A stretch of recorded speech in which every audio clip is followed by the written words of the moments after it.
In the third round the year after, Sutton United beat them. And Sutton United were in my local team's league at the time.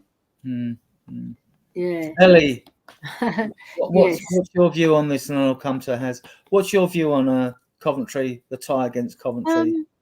They're a really decent side, and they gave a fantastic account of themselves against Manchester United. They were very, very unlucky to lose, and we're playing away, so we've got to take it seriously, lads. We've got to go in there and show that we're the Premiership team and boss the game and come out with flying colours, because we need to give them one back as well for beating us in 1987 and making fun of Gary Maverick's knee. You know, we've got to do it for Mark as well to keep his honour back. Come on. Yeah. So as welcome. Evening. Your take on Coventry, and do you think like that by the time we play them, we may get to see Solanke and Richarlison on the pitch for Spurs? You know what I mean? I don't know about Richarlison. I think Solanke is more likely. But I think it's a hard draw. I don't think it's as easy as everyone makes it out to be. People forget they got to the FA Cup semi-final last season. Probably should have beaten United. I mean, they should have won that game. I know they've had a few player changes, but going away to Championship side, which did that well in cup games, and also just they were in around the playoffs, so they made the playoffs, I think, last season as well. Like, it won't be straightforward. I'd like to put out a really strong side, maybe only like 3 or 4 changes at the very max.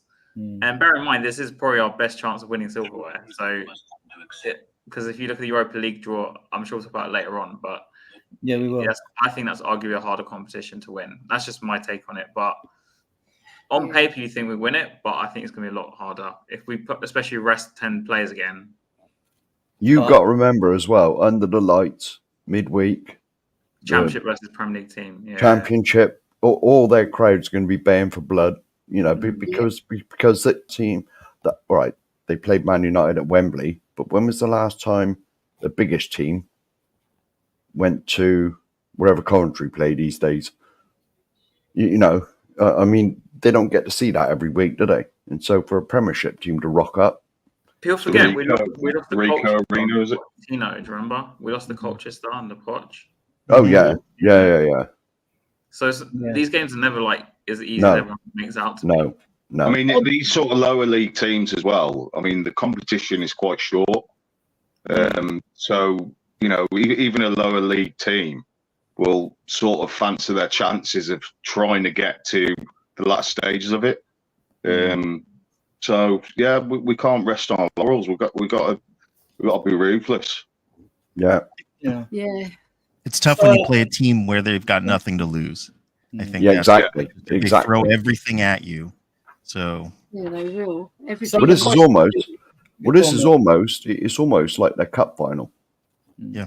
You know what I mean? Yeah. And so a question for you, start with that, and then obviously Ange rightly took a lot of criticism for the side he fielded at Fulham last year. Yep. But going to the Everton game at Spurs, when you look at the 9 on the bench and you look at the fact that Bentancur and Solanke didn't play as well, or even Mikey Moore, who might be drafted into the squad, surely it's virtually impossible for us to play a very poor side against a very weak side of like youngsters or players that we don't consider to be, that good, or I'll tell you what I would do. I mean, I'd play. I don't need rest, say like Romero or Van der Ven at the back too. Maybe play, I don't know, Davies at left back or something, and then keep Cora on the right. And this is just the makeup. It's not exactly what I meant. What I think will happen, but and then the midfield, I'd probably like a mix. Maybe put in either one of Bergwall, Gray, not both of them, just one of them. Yeah, and play like say Bissouma, Bergwall with Maddison or something like that. And then up top, I'd play something like more. If Solanke's back and that's his first game, put Solanke up front and then put Johnson on the right. That's what I would do. Yeah. So I like a mix of a team, if that makes sense. So at least these young players have some senior players alongside them, so they're not just completely just Deadwood alongside like in the past. And then there's no chance, they have no chance to get through the game.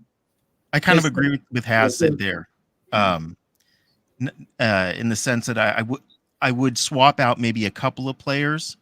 Maybe Dragoshin gets a chance to come in.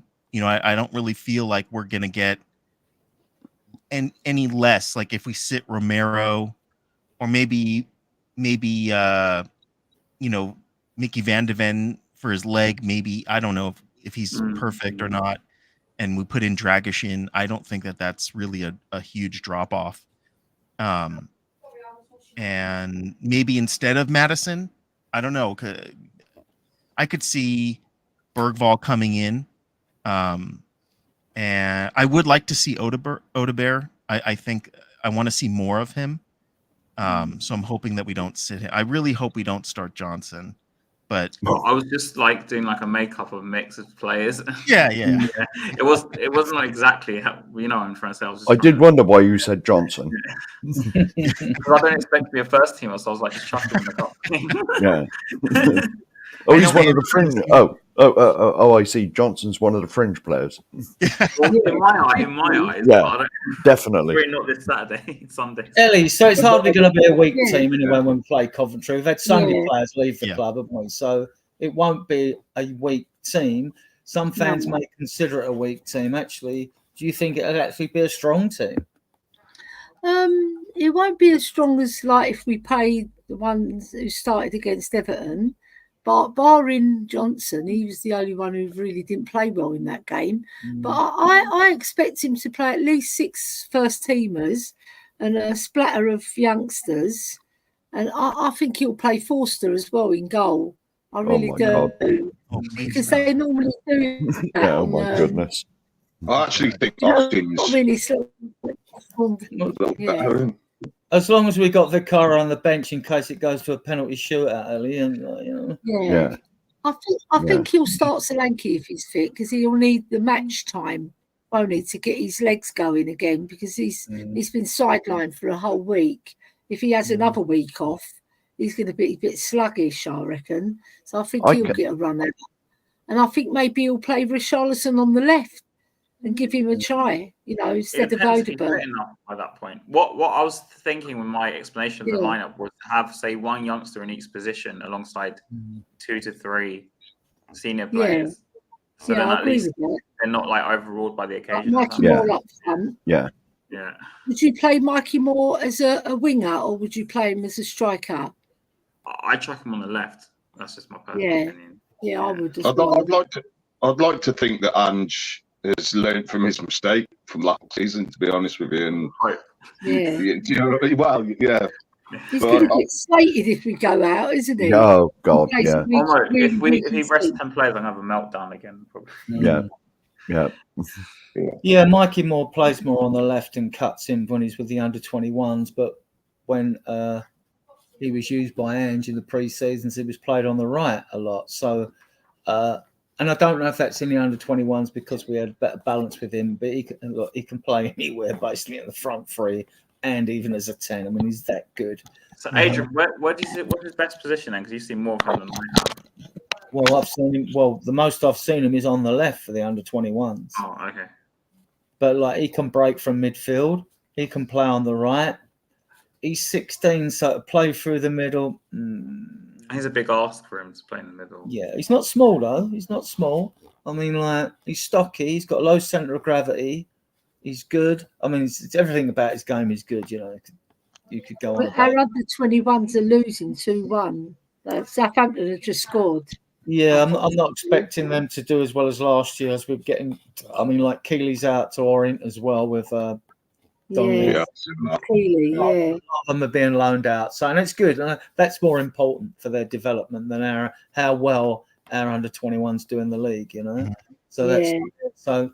Yeah, I would have thought Coventry. I would have thought Dragerson plays. I would have thought Spence plays if he doesn't get no time between now and then.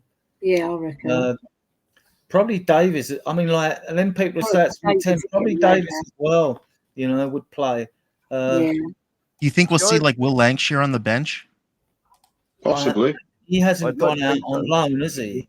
Which means Ange wants him. Mikey Moore hasn't gone out. He's with the under-21s to give him game time now.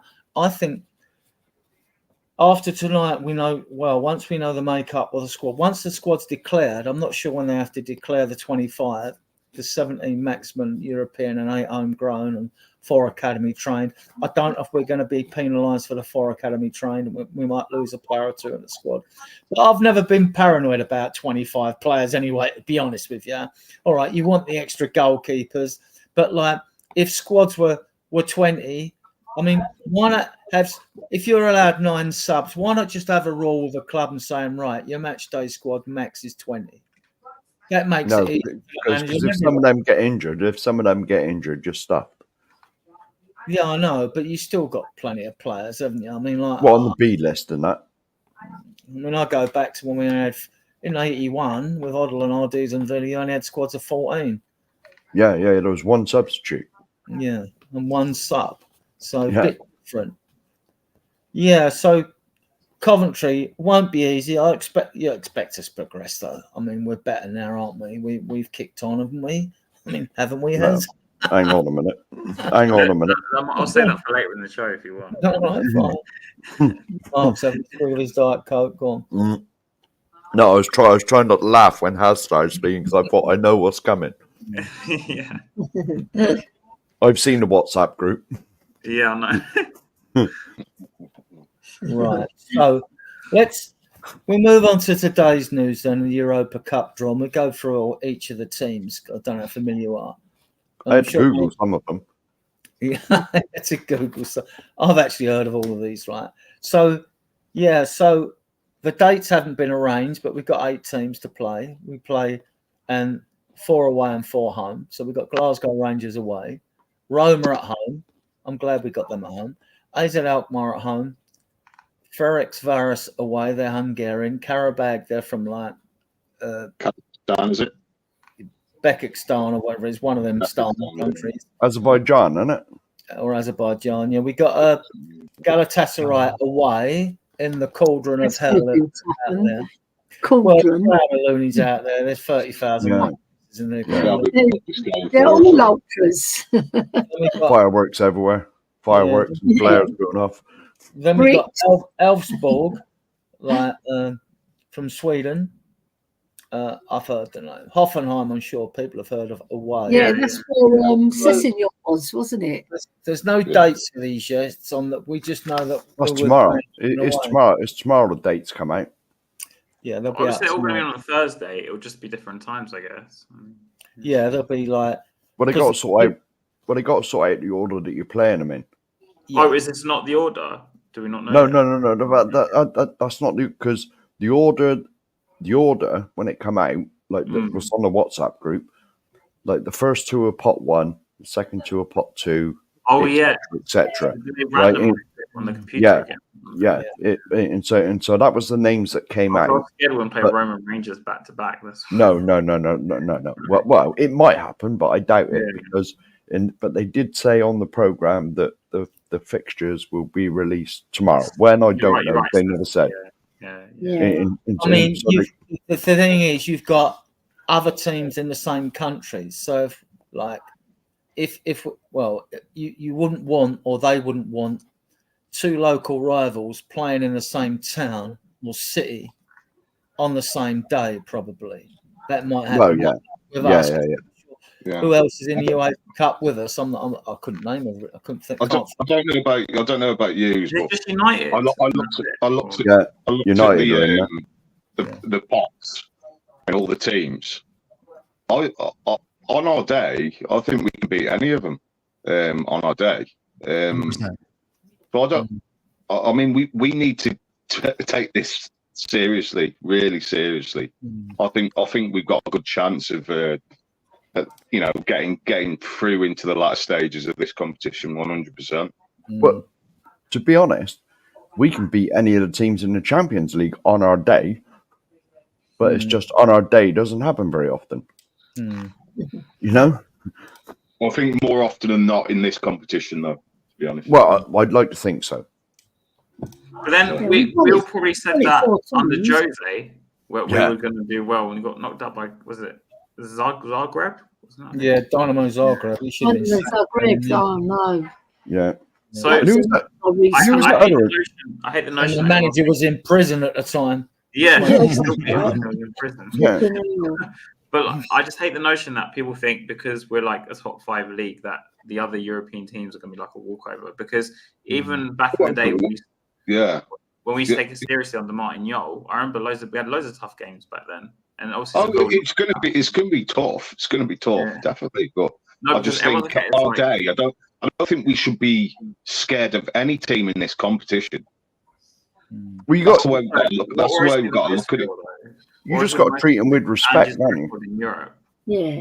You just got to treat them with respect. And you've got to do your homework on them as well. Yeah. So Yeah. Well, I mean, Has, do you think our squad is better now than what it was with Jose? No. You don't think? No. Then I'll beg to differ. Well, we had Harry Kane back then. We did, we did. But and a peak we also had a lot of players that were weren't great, mediocre players who we've got out of the club now. Jose kind of adapted to what he had more than like trying to force the style on them. He plays his way most of the time anyway. Jose played lockdown, didn't he? Remember, we battered Manchester United 6-1 at their ground. We had some really good results. We beat Arsenal 2-0 as Rumble at Sonny's. We beat Arsenal 2-0. Yeah. That was with about 1,000 people at the stadium, wasn't it? Yeah. That was one of the games when a few was allowed in. Let's talk about some of the teams we do know. So we got Glasgow Rangers. What do you know about Glasgow Rangers? Well, I actually think that's probably the tastiest tie on paper, to be honest. That's away, isn't it? Is it away? Yeah. Because I know it'll be like a really competitive game because of obviously Ange's link with Celtic. I don't think that the Rangers fans will give him a good welcome. Yeah, they're not going to give him much of a welcome. He said in his press conference he was looking forward to going to Ibrox. Okay, yeah. So that could either be like a really successful game for us or just something absolutely horrible. I don't think it'll be anything in between. I don't think it'll be a draw because I just think they'll chuck everything at us. And with the fans on, obviously they're going to be like crazy. We've got to remember it's Scotland versus England as well, isn't it? I mean, it doesn't matter that it's Tottenham. There's so many factors in that tie. Any English team that goes up there, they're just going to want to kill them. Yeah. Literally. And also, the Ange route going back there is quite interesting, I think, because I don't know. Yeah. Phil, what do you know about Glasgow Rangers? Any history between Spurs? I know a bit. What do you know about any?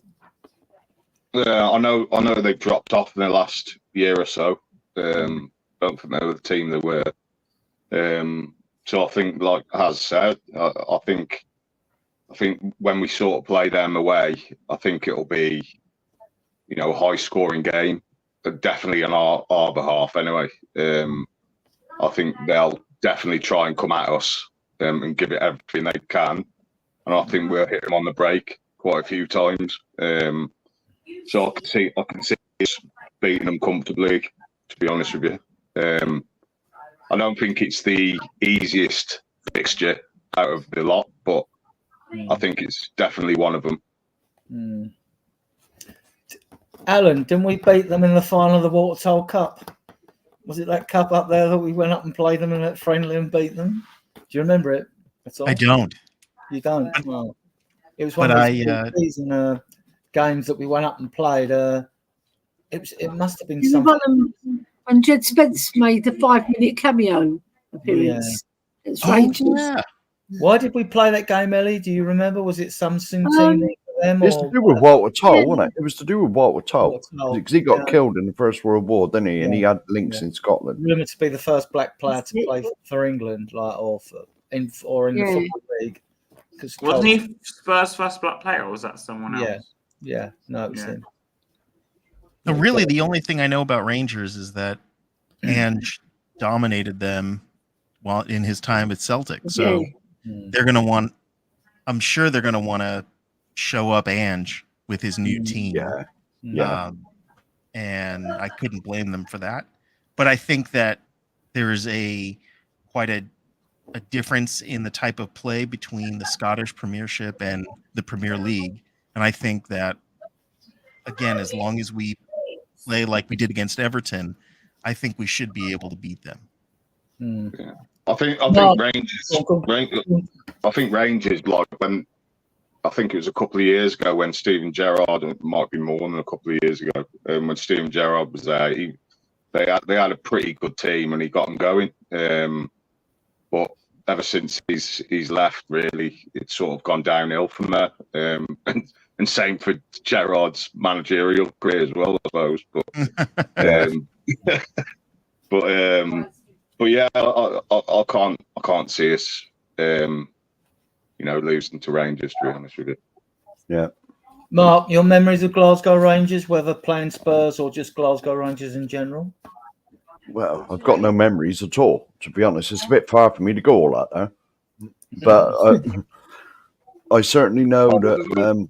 I was just about to say that. I remember Gaza going there and winding them up because he did some fluty celebration, didn't he? There was a bit, he didn't realise, but it's a bit like racial, isn't it? It's to do with like the Protestants and the Catholics and all that. Isn't it, out there? Yeah. But to be honest, like any English team that plays like Glasgow Rangers or Celtic in a European game is going to be like a war because, well, personally, especially living where I live, like I've got nothing against the Scottish, but if you go to Scotland, they hate us. Yeah. If you're English, they hate you. You know, I'm not saying all of them, but like it's whenever England plays Scotland in international football. Like you get that with that. The strange thing is though, the Scottish fans are more into it than the English fans because I'm not being disrespectful if there's any Scottish people watching, but like England consider Scotland, it's almost like it's just another team. But when England, remember when England played Scotland in wherever it was, Edinburgh, wherever their national stadium is, like it was. Like that, I've never seen. Well, the Scottish crowds are always known as like having a beer and being loud, but like the night that England went out there, it was like it was on another level. Like it's almost like a war. Yeah. We tend to remember the goal when Gaza done Colin Hendricks. Yes. 96. Yeah, I mean, like we tend to remember that. Yeah, it's strange up there because when they're not playing us, right, you will find that there are a proportion of Scots up there in some of them pubs because of the Protestant and Catholic things. Yeah. Some of the pubs will be supporting England in international games, believe it or not. It does happen up there because they'll probably be the Rangers supporters, right? Yeah. Some more of the Protestants, whereas like the Celtic fans always want England to lose. The Rangers fans only want us to lose when we're playing Scotland. You get a lot of them up there do actually support England in competitions. Yeah. I mean, it's just the way it is, it's their culture. Yeah. Ellie, any memories of Rangers? I have with Spurs, but I mean, have you? I'm going back a long way though. Not really, because we haven't played them a lot of times, really. Not that I can recall anyway. We played them in that friendly.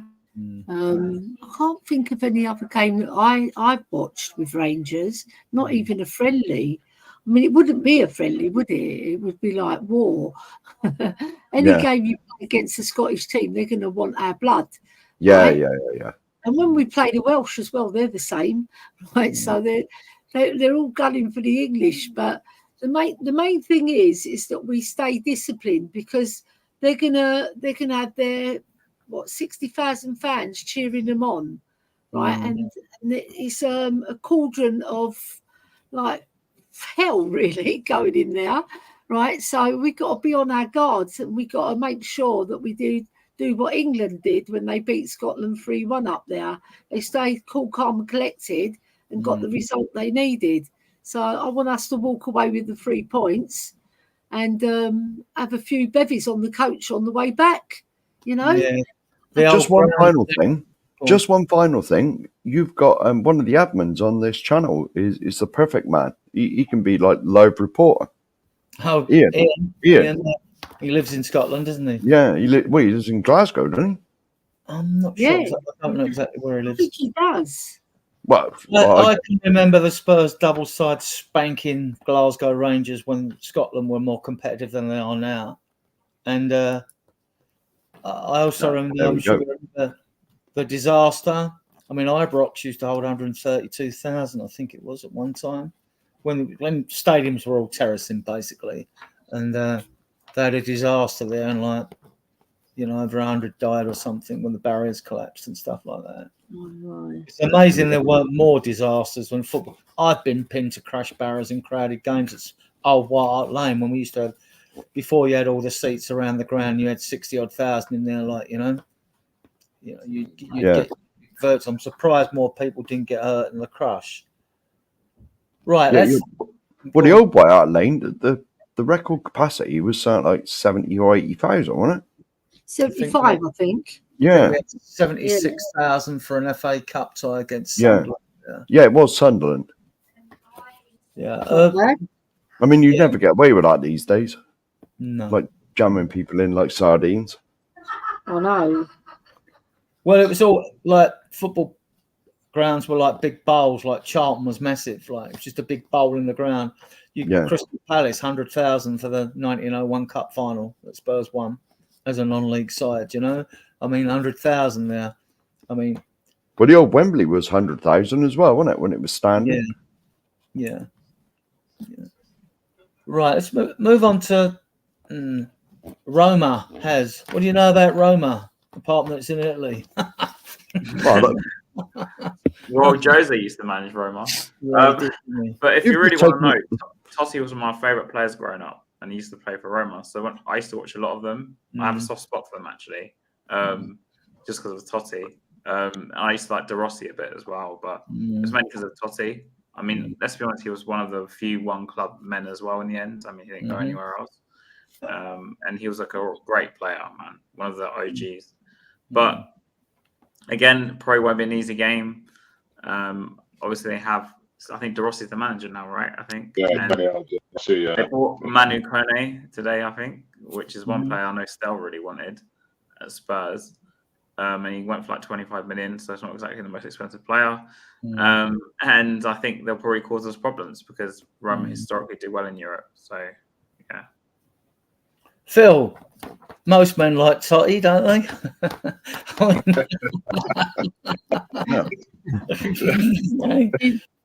Adrian's getting a bit frisky. Yeah. What do you know about Roma? Anything? I haven't watched Roma recently, but I think they've kept quite a few of their players, like Dybala. I think he's still there. He was going to go to. Yeah, he's staying now. They wouldn't let him go, would they? He was going to go to Saudi or somewhere like that. He's decided to stay, which he is one of their best players. So. We'll have to watch out for him, but yeah, they're a good side. I think Daniel De Rossi is a good coach, and I think that's going to be the toughest tie, along with Galatasaray for me. But yeah, they're all beatable. They're all beatable in that group, when that group of fixtures anyway. But yeah, glad it's at home. Yeah, that's a good advantage. Alan, I don't suppose you know much about Roma in Italy? I saw Roma play Tottenham here in San Diego. I wonder if it was like the 2015, 2016 preseason. Roma beat us, unfortunately. But that's really... I watched the season when I think it was... They had Lukaku. Wasn't he on Roma with it was a good when they won it. I know they are a good team on their day also. So when I was looking at these groups, some of these teams I don't know, some of the teams I do know, Roma's the team that stands out to me. Is that and Galatasaray to be probably the harder teams to play. I know Jose went there He's not there now, but I know he was there and had influence on them. That's really all I know about Roma. Mark, But they're going to be hard. so like Mark's an encyclopedia on Roma. Mark, Hey? what do you know about Roma? Yeah, what do you know about Roma? You took my answer just a minute ago when you said it's in Italy. Okay. No, well, I'll be honest with you. I haven't. Serie A was on in this country when Gaza went to Lazio. Yeah. It was always on, wasn't it? Sunday dinner time on Channel 4. It stopped. I haven't seen a Serie A game since that stopped, probably, and that's probably, 30 years ago. It's on TNT now, isn't it? Oh, is it? Yeah, Is it? it's on. Yeah. Do you know what? It's going to be like Sunday dinner time and that, and there's always a game on Sky that I normally watch, and so, to be honest, I couldn't even name you. This is the God's honest truth. I couldn't even name you a single Roma player. I don't know who the manager is. I know it's in Rome. I watched quite a bit of them towards the end of last season. That was when Daniel De Rossi, I think he was managing the team halfway through, or maybe 3/4 of the way through the season, and they did pick up with him. And yeah, he did a really good job towards the end of the season. So I think he's sort of kicked them on. They've really improved. But honestly, I know nothing about Roma. I haven't watched them. I don't watch any Serie A games. Ellie, do you know anything about Roma? Well, I know Pellegrini's a fabulous player, and they've just got an all-round strong team. They're very diligent side. When they played in the Conference League, they won it, didn't they? So, and then the next, and they got to the final and they lost it in the Europa Cup. So they're a good side. They've got a very good history. They're in the capital of Italy as well, so they'll have fantastic support. They've got their ultras who are like mental, and they're really mental fans, but they love their club. All right, so we're going to have an uphill battle. Are we playing at home? Did you say that one? Yes. Yeah. All right, so that's good because then we've got a little bit more advantage if we're playing them at home. Jose Mourinho's flown the coat. He's been booted out. So they've got a newish manager. I think they finished 6th last season, I believe, in their league, which is one less. Yeah, they were doing really bad toward in the middle of the season. Yeah, I think they sold Zaniolo to Aston Villa as well, didn't they? So that's weakened them because he was a decent player for them. So yeah, I think we should win it. We've got a home advantage. European nights are always special at Spurs. I always look forward to them, myself and my family. So I think we can do well against them, Adrian. Right. Gary Polsquate, thank you for your question. We'll come to that later after we've discussed the Europa Cup draw in detail. Star it. Do you know how to star a message, Adrian? And then it don't disappear. Yeah, if you star it, allegedly. There you go. That's it. It's starred. There we go. Right, fair enough. Yeah. Colin's here. Thank you for joining. Big up, Colin. Yeah. Right, we'll move on to AZ Alkmaar, who play in the Eredivisie, right, where one of their ex-managers won the title there, Vic Buckingham, with Ajax, right. He even gave Johan Cruyff his debut in 1964, but this is all for another time. Hez, what do you know about the Eredivisie and AZ Alkmaar? One important thing. I'm gonna be the guy with like the weird facts now and with obsessions. But I used to watch a lot of Huntelaar when he was at Alkmaar. That's the only link I have with Alkmaar. But yeah. But apart from that, I just know they play in the Dutch league. That's about it. So not much information I can give you. Sorry. That's more than my answer's going to be. You should have been you should have had one more fact in your encyclopedic football brain, right? Troy Parrott went there. Phil. Yeah, Troy Parrott's there. Exactly. Yeah. Troy Parrott was transferred there for $8.5 million, right? Mm-hmm. Phil, what do you know about Alkmaar? Yeah, sort of written in the stars for Troy Parrott to score against us, isn't he? I don't know much about them, to be honest with you, Adrian. We really need Charlie Biker on for this one. He is actually back from his holiday. We'll get him on Sunday, right? So because he lives in Holland, right? I'm trying to think of the one player that's good for him. I can't remember now. The name of coming to my head. Van Bommel. Van Bommel, he's a pretty decent player. Yeah, it was. Yeah. But yeah, I don't know too much about him. I'll be lying if I said it did. Alan, didn't we get Vincent Janssen from AZ Alkmaar? Oh, yeah. Wasn't he? I think he was with them, and then we purchased him from them, I think. And you're the other side of the world. You know more about him than I do. Yeah. Well, he sticks out like a sore thumb. I think he's enjoyed great success in Mexico, and he didn't win the cup out there or the league out there with his team. Something like that.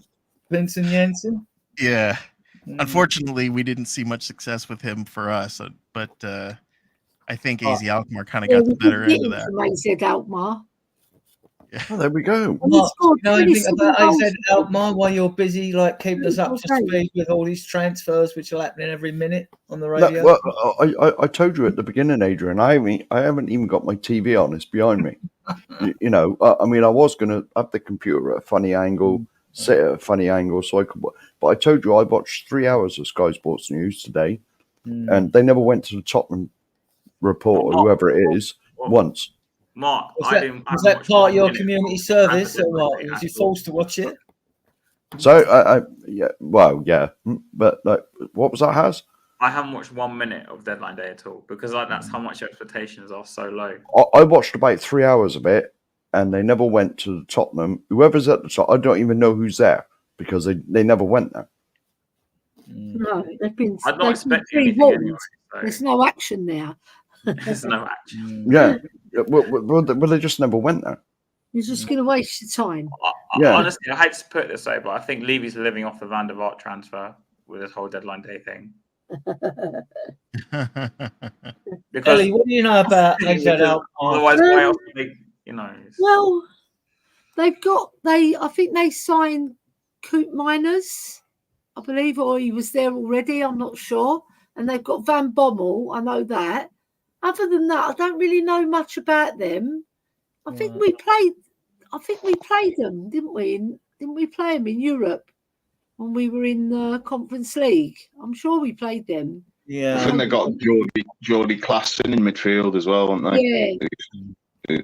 He's not Nico Klassen's son or something to do with Nico Klassen?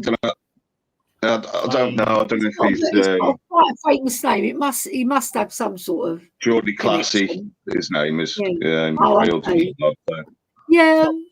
No, I don't really know much like the other guys. I don't really know much about them, but it's a side we should be beating. Technically, they're fantastic, the Dutch, regardless of what league they're in. They're taught from a very young age to control the ball well. So it won't be an easy match, but I think we should win it. We should win it. Come on, AZ Alkmaar. They're not exactly lighting up the Eredivisie, are they? They're not Ajax, are they?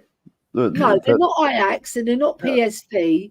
So they're in the next rung of Dutch teams that maybe we should blow them away. Really, when you think about it. I think they're sort of like the fourth sort of team, fifth team. You got Feyenoord as well. They're all the famous teams. Feyenoord, Ajax, PSV in the association. Yeah, that's normally the three. We actually played them in the Conference League. Yeah. I think we did, didn't we? I'm sure we played them in the Conference League. So I remember there was a team when I went with Josh. You know Josh, who comes on here sometimes. Josh Pavitt. I'm sure it was. Yeah. When Conte was the boss. Yeah. Either way, we should beat them, shouldn't we? I don't know much about the Dutch league apart from the fact their ex-manager Vic Buckingham won the title there in 1960 with Ajax of age and gave Johan Cruyff his debut in '64, and then Eventually he leaves, and where's he end up? Vic Buckingham, manager of Barcelona, and he wins the cup with Barcelona in 1970. And who followed him behind at Ajax? None other than Rinus Michel, who's going to be the legendary Dutch manager, because Vic Buckingham was a pioneer of total football, which the Dutch played, which not many Spurs fans know. And then when he moved on to Barcelona, he nearly wins the double with Barcelona, beating on the head-to-head with Valencia. But he wins the Copa del La Misia, probably screwed that up, with them. Right. In 1974, where does he leave? Who follows him to Barcelona? Rinus Michel, the legendary Dutch manager who did 3 stints, I think, as a Dutch manager.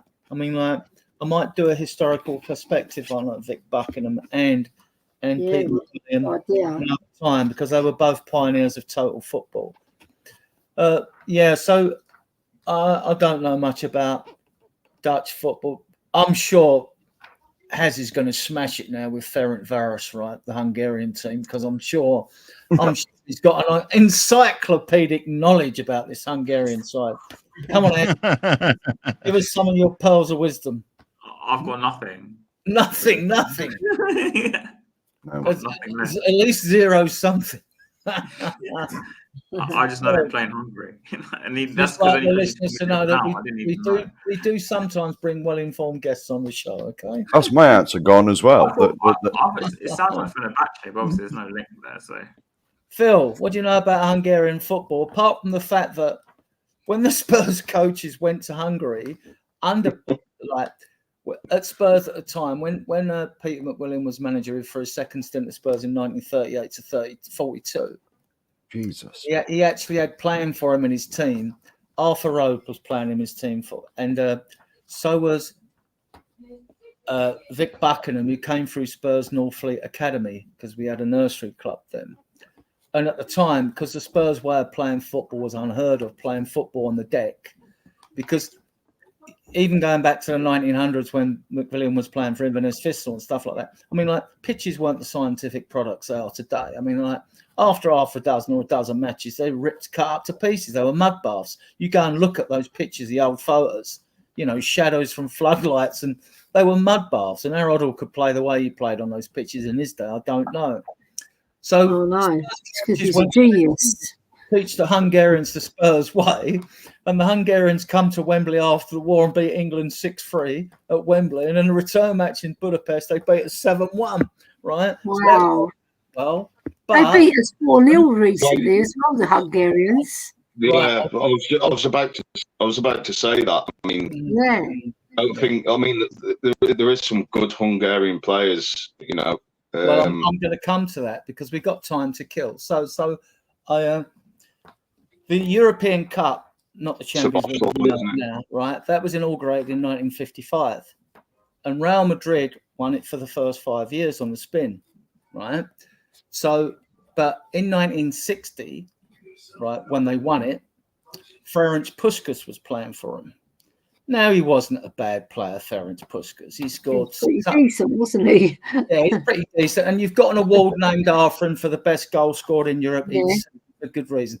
He wasn't a bad goal scorer. I mean, like, he scored 618 goals in 619 games, 84 goals, 85 internationals, So they should have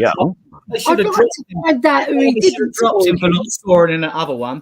And because, right, and because he come from a communist country where he was known as a galloping major, they probably gave him that rank, for playing football for his country and whatever. So, because he actually, when he went to Spain, he actually took up Spanish citizenship, and he did play some games for Spain, believe it or not. Wow. When he finished his career, this is why, Haz, you're going to have to park all your negativity in a minute. Any negativity you've got about Spurs, all of you, right? And you're in a chat, right? So when he leaves Madrid, he goes to coach around Europe without much success. Goes to Australia, wins a few cups and the leagues with a couple of teams. And he ends up at a team in Australia called South Melbourne Hellas, right? Mm. Where his attacking football philosophy leaves a lasting impression on one Angelos Postecoglou. Yeah. So bad. it's in the ether that Ange was meant to be our manager, you know. So Yeah. I wonder where you were going with this story, Adrian. South Like, Melbourne it started Hell. in Hungary and it ended up in Australia. yeah. We got a what's name? 6 degrees of Kevin Bacon. I was looking up, Adrian, I was looking up Vic Buckingham, and he managed 3 Greek teams as well. Yeah, he did. He didn't have much success though. That's what I mean. Like, No, the Greeks, but they're not noted for their well, football. a bit more on Vic Buckingham then. Yeah, he right after he's finished his footballing career at Spurs, he managed Pegasus. Now, Pegasus were the joint amateur sides of Oxford and Cambridge University. Yeah, he takes them to the amateur FA Cup final, right? And they beat Bishop Auckland 2-1 in the final in front of a crowd of 100,000, over 100,000, right? He earns a job with Bradford Park Avenue. He's there for a few years, and then he does well, and he gets picked up by West Bromwich Albion. And in 1954, he wins the FA Cup with West Bromwich Albion, right? And narrowly loses out on winning the double with them. I mean, this is before he went off to Ajax, you know, when Spurs were winning the double over here in the 60s, when he was winning the Eredivisie over there. So, and this was all playing what they called the Spurs way of football. People shouldn't underestimate Spurs' influence on world football, especially European football and total football. Not so much lately. Let's get this in now. No, I mean, obviously, the coaches of the foreign clubs, they took on the ideas of our coaches and blended them with them, because you have to understand, when football's cut up like that, people either kick long balls up to a strapping centre forward, or you kick balls forward, not along the ground, say 3 or 4 foot in the air to your next player, because otherwise they got stuck in the mud and all that. So to play football on the deck, and this is what it was like fast, attractive football on the deck that became known as the Spurs way. Even in the 70s, when you look at the pitches, right? They still played with big centre forwards, you know, up front, and hoofed it. You know, goalkeeper would kick the ball and he'd just kick it straight forward. It was none of this possession-based football you see today, but it was the culture at the time. Right, if that hasn't bored you to death, nothing will. Right, so now... Adrian, can I ask you a question then? What I know this is off topic, sort of, but what do you classify as the Spurs way then of playing? Like, what's your definition of it? The Spurs way of football, even when Perryman was the Spurs and all that, they would just play. They trained playing 5-a-side football. It was always football on the deck, fast interchanging football on the deck. You know, so it's like, whereas most other teams didn't do that. You know, most other teams, they kicked it long. Long ball was what everyone played. Long ball football back then. It was long ball football. So like. And obviously there was obviously passing on the deck, but it wasn't the biggest percentage of the way you played. Wasn't you know, it wasn't on the deck. You know, you might have started your season like that. I mean, just go look at some of the old pitches. I mean, even in the 1921 Cup final, when we beat Wolves 1-0 at Stamford Bridge with an early goal by Jimmy Dimmock, right?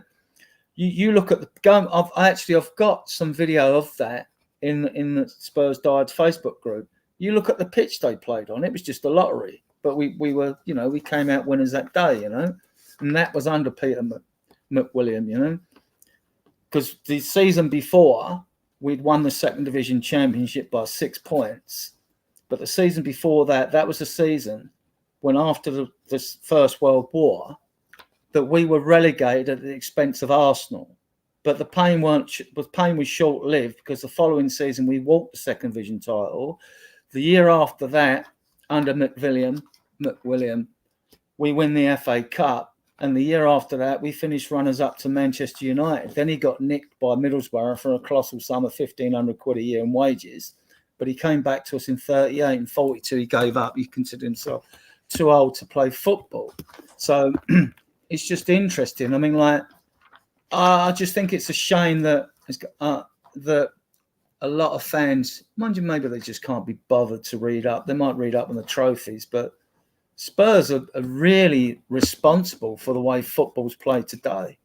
Really are. I mean, they were pioneers of total football. There's no doubt about it. You know, I mean, don't get me wrong. Pete McVilliam. I haven't answered my question. I was just asking what the definition of like the Spurs way is of playing. That's all I wanted to know. Like, is it? Well, I said, didn't I? Football on the deck. So as long as we play football on the floor. Football on the floor.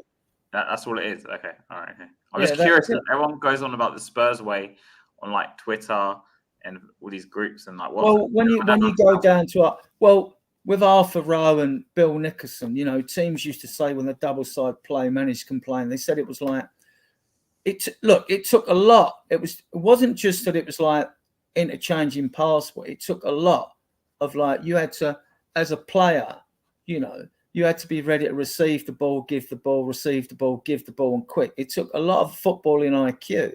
I mean, Bill Nickerson said when the double side were playing at times, some managers said playing Spurs was like chasing sparrows.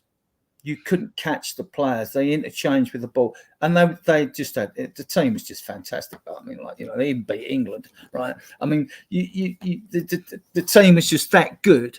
But, you know, in its prime, they were just untouchable. Yeah, that is true, isn't it, Adrian?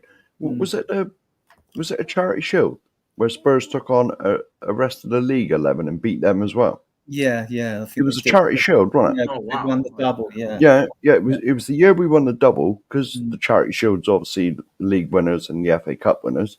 Spurs took on a rest of the League 11 and beat them as well. And so they had the pick of all the rest of the teams in what was the first division. They picked the best ones and Spurs beat them as well. I've got history books somewhere. But it's a long time. That book, what's it called? I've read it. The Life and History of Spurs. I thought what the name of the book is called now. I've read it though. It's like explanation about obviously who bought the club and over the years and the managers and you know. I thought what the type of the book's called though. I've got it somewhere, but I've read it. Yeah, Graham. Yeah, I agree. I should really name people that come in and chat. Well, I've got to get into the habit of doing that. I do apologise for not giving you due recognition, guys, in the chat. It's not intentional.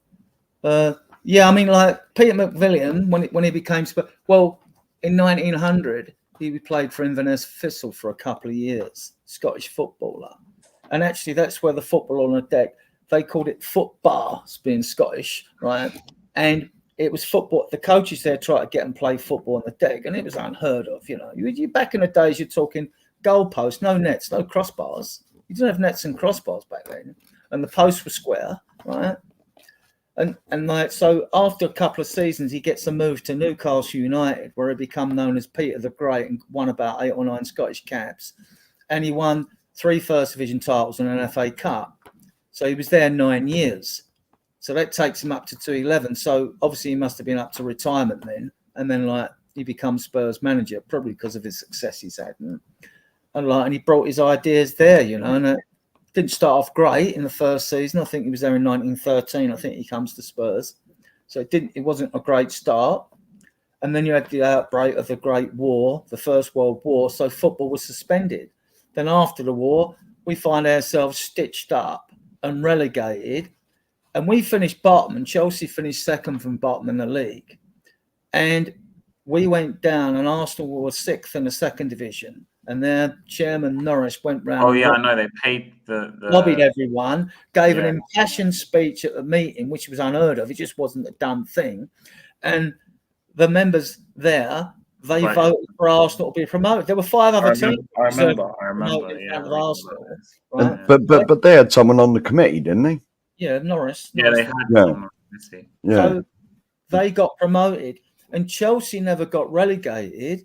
Because one of the last matches played was between Liverpool and Man United, and they said that match was rigged. So it went, you know, so there was skullduggery. It was all skullduggery going on, you know. So, yeah. Right. A little historical perspective there for you guys. But, you know, we got time. And and that was getting us to the Hungarians. So if you've all said all you've what your knowledge of Hungarian football is, Well, I never had a go, but I know nothing anyway. So pass. Well, it they were between known us. as the Hungarians. Then were known as the magic. Yeah. They swept So all just ignore that. Who's next on the list? Carabag. So Oh I my know God. you know a lot about these, Mark. So tell us about Carabag from. Am I going? Whatever it is, one of them. Azerbaijan. Am I going? Oh, I'm first now. Yeah, go on. Yeah. Oh, all right. Well, for a start, I don't even know what country they're in. Right. Okay. That's a good start. And Hope so, you're not the pilot. no. Well, obviously, I know they're in Europe or sort of part because there's some bits. Well, I'm not even sure if they are, but like there's some bits sort of Eastern Europe that are now sort of part of the old Russia and that are now. But it's not Europe when I was growing up, and so I take it they're like a country that's like about a 6-hour flight away. Yeah. Azerbaijani. Oh, is it Azerbaijan? I have no. See, even though you've said that, I still have no idea where it is. Yeah. I take it it's over towards like sort of what was part of the old Russian bloc, the Eastern bloc. That's a guess, mind. If I'm completely wrong and I've offended anybody, I do apologise. You don't normally. Well, Right. So anyone else know anything about Carabag? Yeah. Yeah, I actually do. Here we go. Come on, Haz. We did actually play them, didn't we, before in the Champions League? Yeah, I think we have. Yeah. Under Poch, it was like the easiest of the ties, supposedly. I think they were the only ties we won, if I remember correctly, in the groups. Because we had Karabag, Monaco, and who was the other team? I can't remember my head now. I think it's the season we got back in the Champions League. They were in our group. I'm looking at their seasons going back to 2013, the 2013-2014 season, all the way through last season. And they win their league every year except for the 2020-2021 season. They came in second. Otherwise, they come in first. So they're Azerbaijan, isn't it? Yeah. All right. It's still got to be respected. Right. Back. Keep the pressure on Haz here. Galatasaray. Tell us what you know about Galatasaray. Oh yeah. Oh, okay. Well, no, hang on. If this is a specialist subject. It's next door to where you're from, hasn't it? Yeah. But Galatasaray obviously are like the first or second best team in Turkey. And Galatasaray actually has some really good players in the years. They had Drogba for a while. They had Schneider. That's two I think on top of my head. Going to Turkey away, it's going to be a tough match. Honestly, it's probably one of the toughest games we have. They're ultras. They're actually ultras, isn't it? So yeah. It's Can you remember? I wouldn't put it this way. I wouldn't put Gray in that game. Can you remember the year that the Spurs, when Mourinho was here, the Spurs documentary? They had to go to Turkey, didn't they, in a European game? I forget, was it Fenerbahce or something? And it was Fenerbahce, I think it was. And they said like that there was fireworks and they were like. There was people like shouting outside the hotel. They were setting off fireworks because they found out where the team was staying. It's a little bit different when you go to these places. Actually, not as So it's not going to be an easy game, but no. Phil, what do you know about Galatasaray? Okay. I think he's froze. Al, what do you know about Galatasaray? Anything? They've got Wilfred Zaha. They have Hakeem Ziyech. Yeah. Are you Googling this? Well, I'm looking at their current squad. That's allowed. Keeps the conversation going. Come on. I'm looking at their current squad. I remember they had a pretty good team last year. They have Mario Icardi. They've got quite a number, and they have Davinson Sanchez. Oh, of course. Right. I didn't even know that. Maldini when we play against them, probably then. I think that's where he went after we sold him, was to Galatasaray, I believe.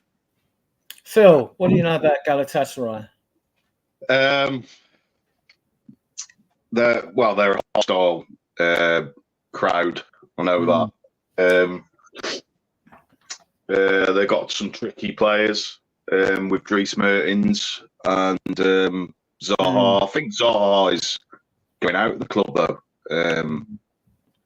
From what I heard, I don't know if he's going to be going tonight, but he was linked to someone heavily in the last couple of days, so I don't know if he's going to go out tonight. But yeah, if he stays, he's a tricky winger. Obviously, we know all about him in the Premier League.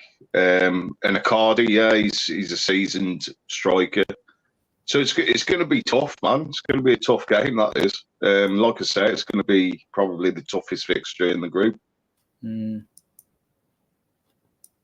Yeah, I mentioned here about Puskas again, and like that famous front three at Real Madrid, Di Stefano, Puskas, and Gento in the 60s.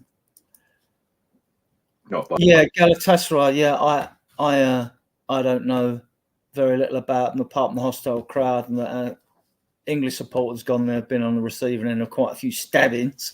You know that. And was it Leeds United? Yeah, a couple it was a Leeds fan, wasn't it? Man United as well. Yeah. I'm glad you missed me out, Adrian, because all I could have said is in Turkey. Yeah, I know it's in Turkey. Apparently, they have grounds 2 minutes from the beach by phone. Yeah. I don't know who their manager is though. No. Wouldn't tell me. Yeah, there are lunatics out there, aren't they? They're mad about their football though. Okay, so now I know you're going to clean up the airheads. Elfsborg, come on, Swedish side, come on. Well, Bergvall's Swedish, Kulusevski Swedish. Yeah. ABBA. Yeah. That's all I got. That's all you've got. Probably more than Phil. Come on, Phil. What do you know about Elfsborg? Come on. You took my thunder, man. You've took my thunder there. You are. I think you should have all our answers. I've got nothing else to say, really, other than. I mean, they got really pretty women, don't they? Do you know anything about them? I know nothing about Elfsborg. No. Don't they make Saab cars? Do they make Saab cars in Sweden? Yes. Oh, what they used to, because Saab went bust. It closed down years ago. Yeah. Saab shut down years ago. This is when Top Gear was on. Before they started the Grand Tour, Top Gear did a thing. So it's got to be years ago. Oh, really? Yeah. And the only thing I know about Sweden. They walk everywhere now, then, or what? No. But the only thing I know about Sweden is allegedly it's a very lovely country. I'd like to go there. Swedish. The Volvo's Swedish. Yes. I would like to go there because apparently the fishing is superb.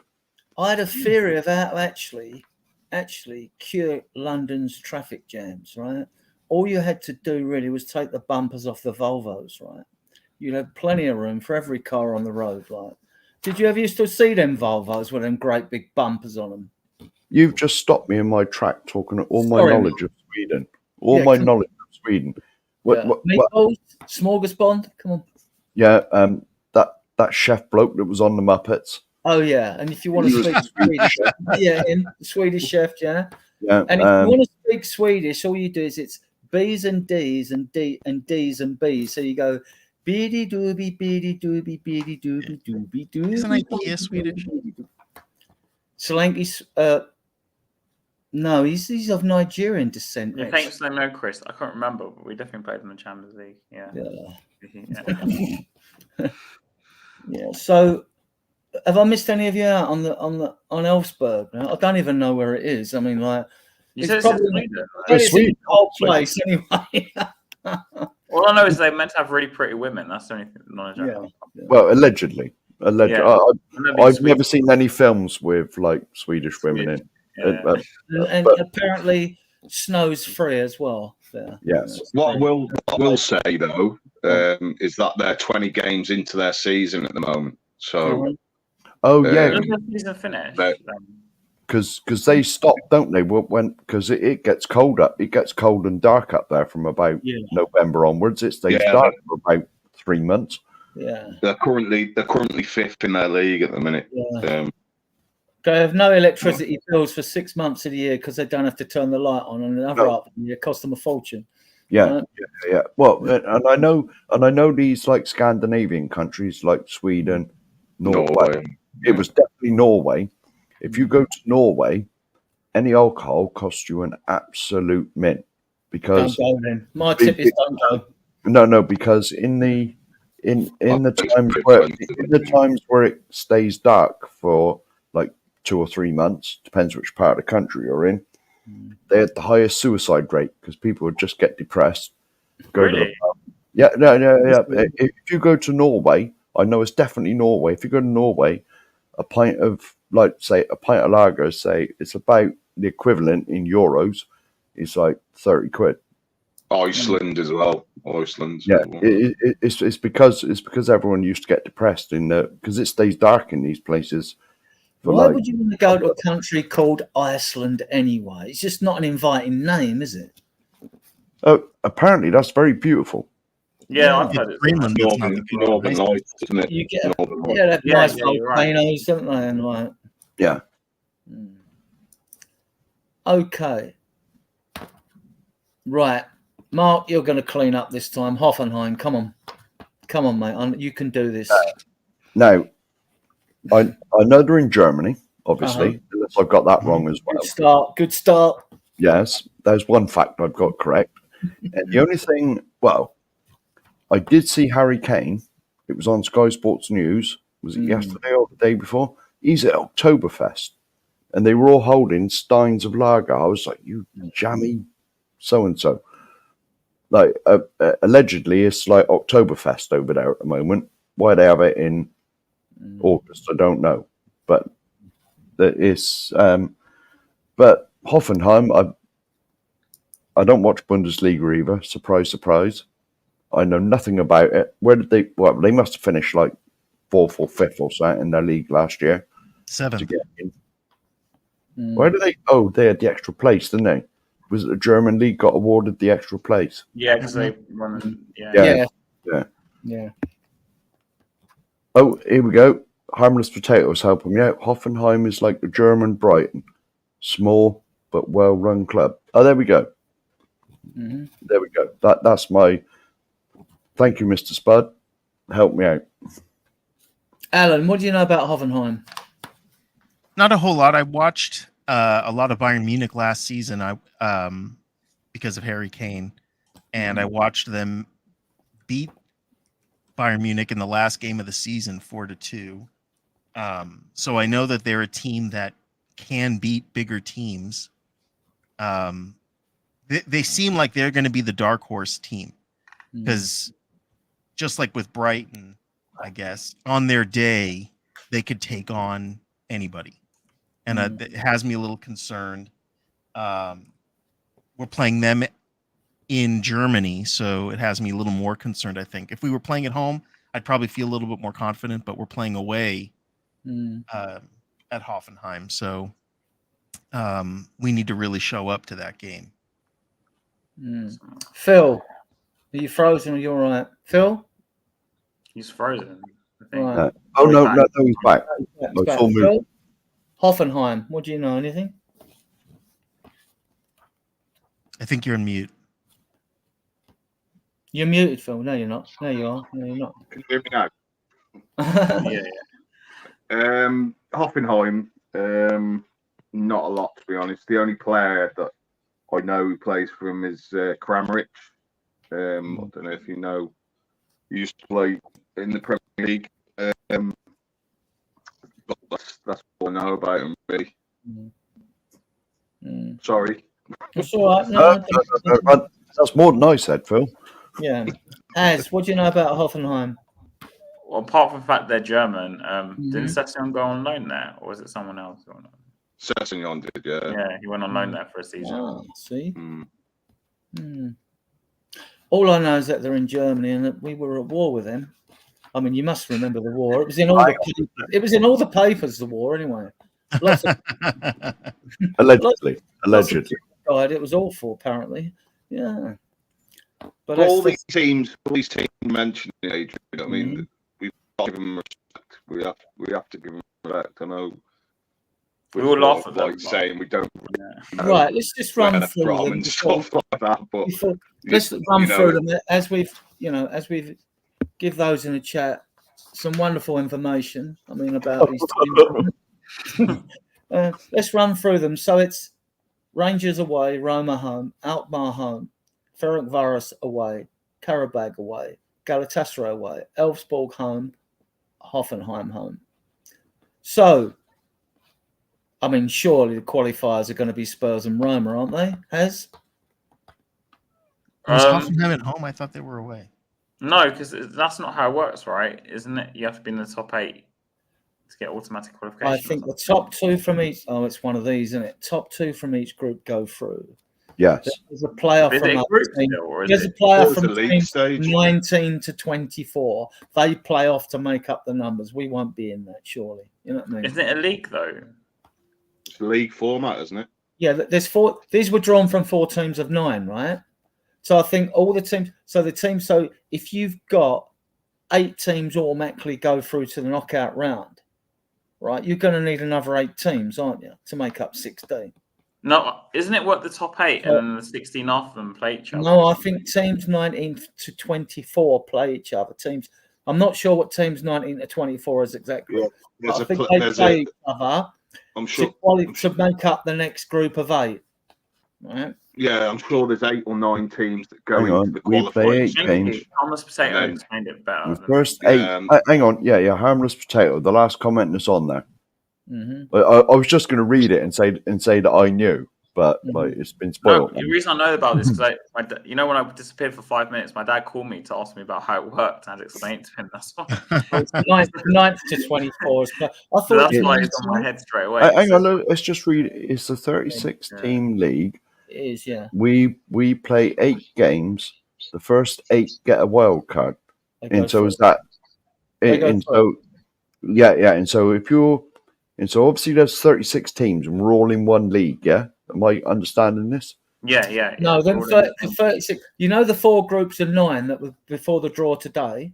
But it's not 4 groups. It's not There's 4 no more groups groups, of Adrian, 9. it's the league. No, it's not 4 groups of 9 No, when because the draw was made today, it's from I think 4 about the groups pot. of 9. I think it's about the No, pot. they're the fixtures. They're the 8 fixtures yeah, that we that play. was the then- fixtures. And And then so I Yeah, take it. yeah, That gives the 8 teams. So that the top 2 teams, like No, No, Adrian, you're wrong. From what I've got from this, it's a 36-team league basically. Yeah, and the fixtures were that's drawn what out, it is. That's right? what it is. And the top 8 get through to the next round. top 8 And and 9. ninth to 24 are in a playoff, They play and like 25 random, and 25 to 36 are eliminated. Yeah, they're yeah, right. that's how it works. Yeah. Where it's a 2-leg game in the playoffs. Yeah. And Yeah. The 8 go into the round of 16. Yeah, and I guess they might do a. And then they all meet. And then they all meet. Yeah. Yeah. After that. So what it does, it encourages you to make sure you win all your games because you're not in a league. Yes. You're not in a league of 8. You're in the No. 36-team league. You're not in a So- group. Yeah.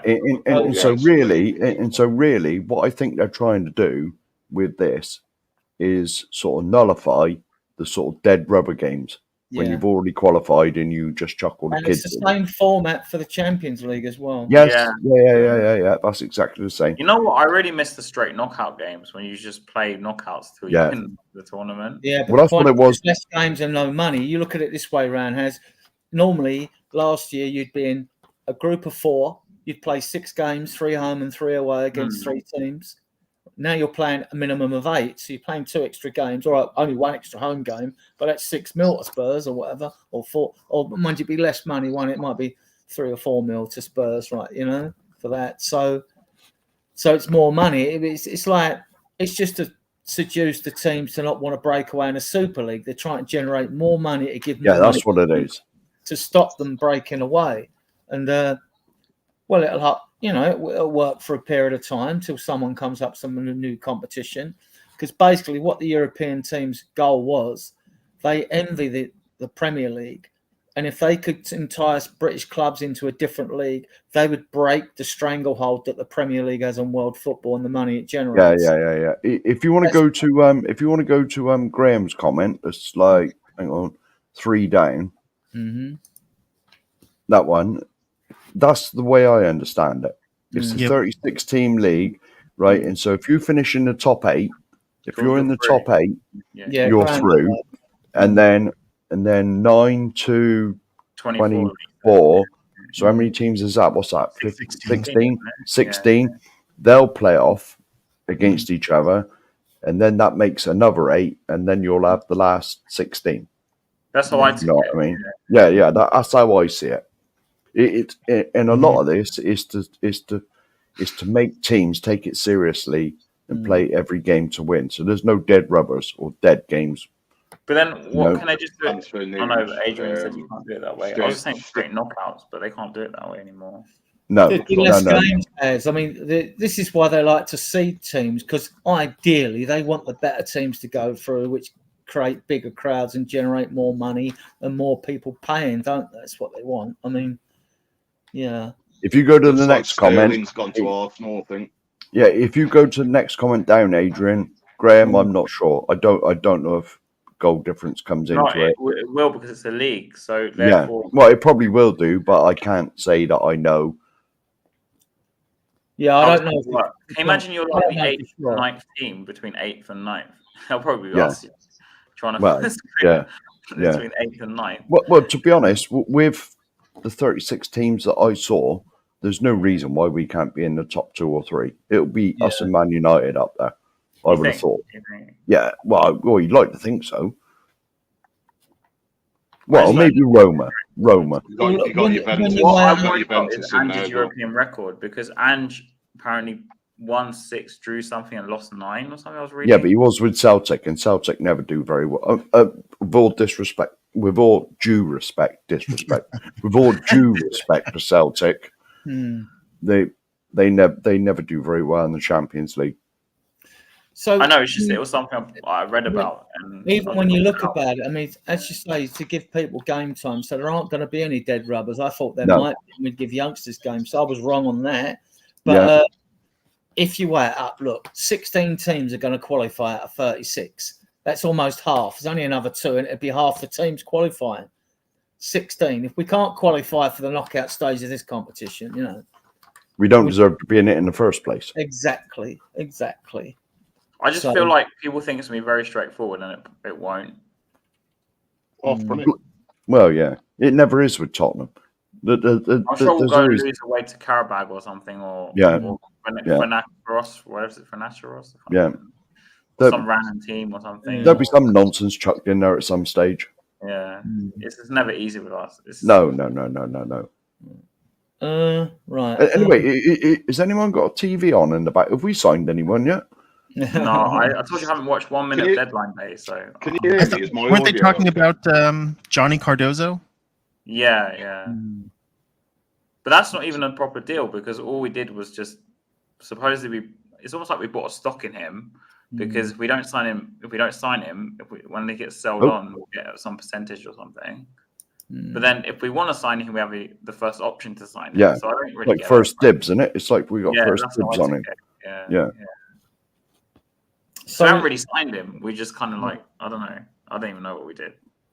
Right. Well, that's a good point that Harmless Potatoes put in. Win all the home games, then we're 100% qualified. Yeah, it's good as. I mean, like when you we're going to be looking across like them four groups, aren't we, of 8 teams? I mean, like it's not going to be worth looking till after 4 games have been played, really, to see who's got. But we won't have to, will we? Our only concern should be looking at us, really. If we do what we have to do. I mean, I think it's a good group. To have Roma at home is good. They won't want to come to us.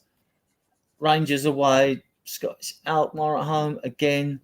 Like away to the Hungarians, don't know much about them. Karabag, we've beaten them before. Galatasaray away. Yeah, there you've got to play the crowd, haven't you, more than the team? I'll be honest, you got to feel sorry for Rangers, because when Rangers ball come out the thing, they got to play us and Man United. Yeah, I saw that. Yeah. Are they playing United away then, or is that home? I'm not sure. I don't know. I think they will win it, because we, in that first pot, where there was 9 balls, I think, we were the 7th one to come out, I think. Because I was on the phone to you, Adrian, wasn't I? Mm. And like when the draw was going on. Yeah. And I think Rangers was the first ball to come out. Or first or second. Just a bit of transfer news. Sterling is probably going to Arsenal. Is it done now? Is it Mm. firstly done? It's looking I like him as a player. looking like that. This is the. I mean, I remember AC Milan. I think doing it back in the day. They used to buy all these players just to park them, so as no one else could get them. You know. But I think they'll probably use them as cover for Saka. Yeah.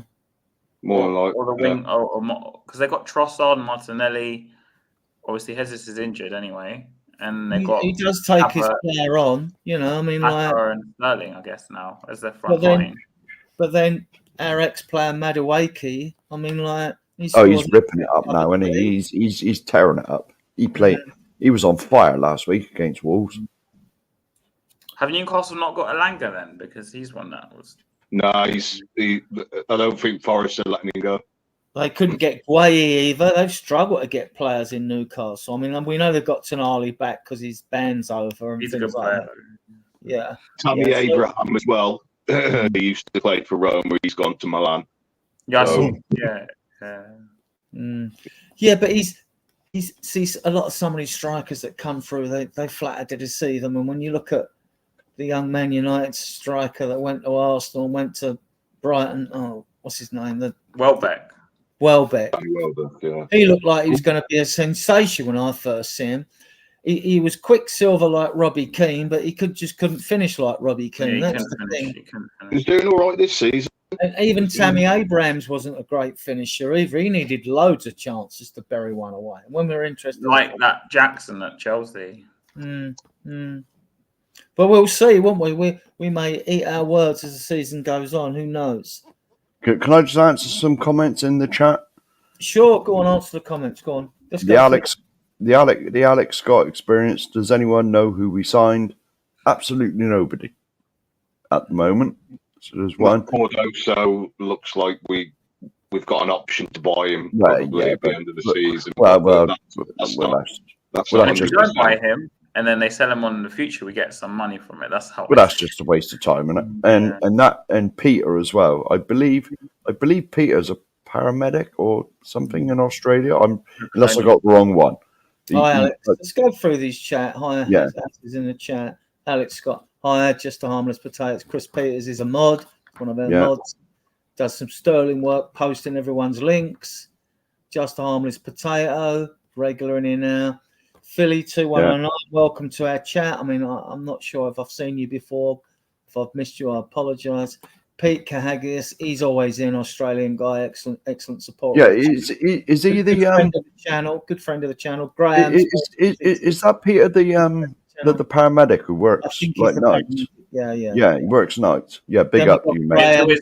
He's always in the chat, TV. Colin from Talk and Ball, Gary Paul Speed, Kev Clark. We know obviously he's the father of Tom, zookeeper, who's come on. Meet him under the South Stand at the end of some games just to say hello. All their Artisan a regular, Destiny 5 a regular. Quez Ali's come and joined us, which is good. Seen him before. So what's the point as well? Watching, but we're not too bothered about that because we're gradually growing quite nicely as it happens. And what's the point, FC as well? Has the Tottenham Toys R Us transfer window closed yet? Because every podcast under the sun will be doing a deadline day transfer show today. So, praying for something, pretty much. Yes. Well, we'll come to that later after we discuss Newcastle. We'll discuss Jimmy called Dozer, who I watched the video of today and all that. We'll do that start. If you've got any questions in the chat, please post them, football related, and we'll start them because we are going up to 11 o'clock tonight minimum. So no personal ones, obviously. Minimum. So we need something to talk about. Yeah. It's like I said, I've expected so little that I haven't even got the telly on because I was going to sit at a weird angle so I could see the TV. But it's like I said, I watched it for 3 hours. They didn't even go to the poor person at. I don't know what you're laughing about.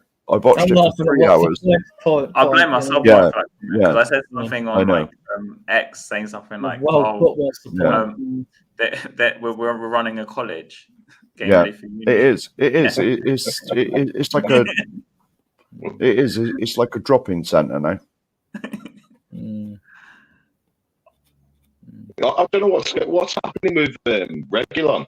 It doesn't like he's going at the moment because apparently Madness went in for him and we didn't agree or something. That I can't remember who it was. There was a report earlier from Fabrizio saying that someone went in for him. Right. Spurs didn't agree the deal and then they've gone for someone else. But I can't remember who the club was. Oh. Let's move on to the preview of Newcastle. Phil, your team and Angie's team. We always give you a choice of both. I don't see Johnson getting in one of these teams. You'll be surprised. Not in my pick anyway. You probably know that by now. But my team would be obviously the back itself. Van der Ven looks like he's going to be fit enough to play, which is great news. And then the midfield, I would play Bentancur. Is he fit? Oh, he's fit, isn't he? He's fit now. And I would play Basuma as well. And then I'd probably play Maddison, to be honest with you. But I do think Bergvall's on the cusp of getting a start. For me, anyway. I don't know for Ange. That would be my midfield. Lay Odebert on the right with Sonny left, and it would have to be Sonny up front, wouldn't it? Because Richarlison and Solanke aren't playing, so it'll be Sonny and Kulu, probably. Kulu on the right and Odebert on the left. For Angie's pick, I think it'll be something similar, to be honest with you.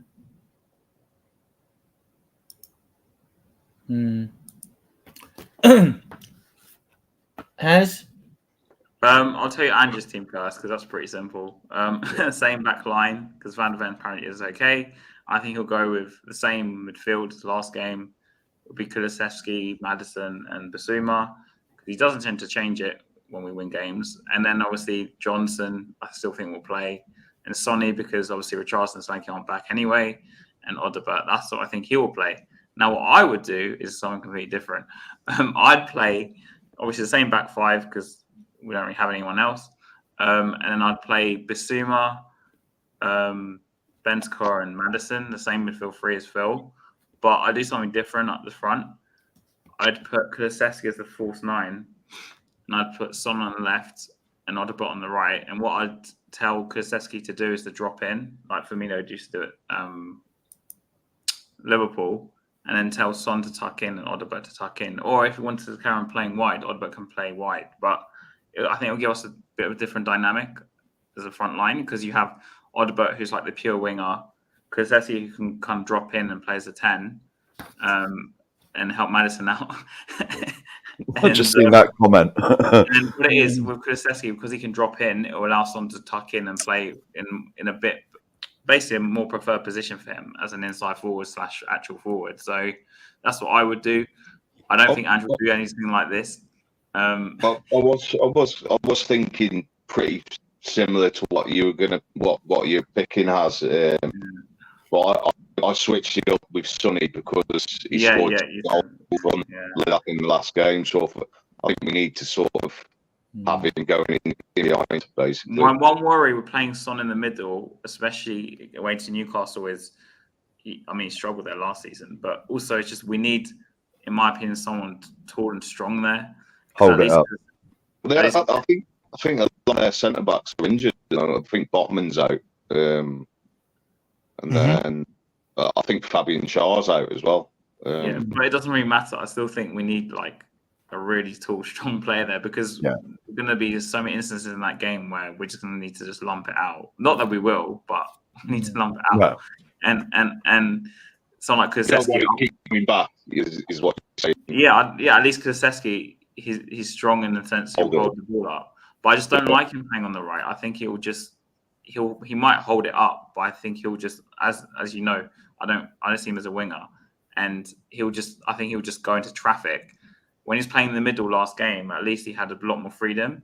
But I think if he plays as a false 9, he has the option to drop in and also the option to drop up. If we need someone to play, like if we leave him up there, in some instances, someone to just hit. Because obviously we don't have a Charleston option, we don't have the Solanke option. So this is kind of make do with what we got. So that's what I would do.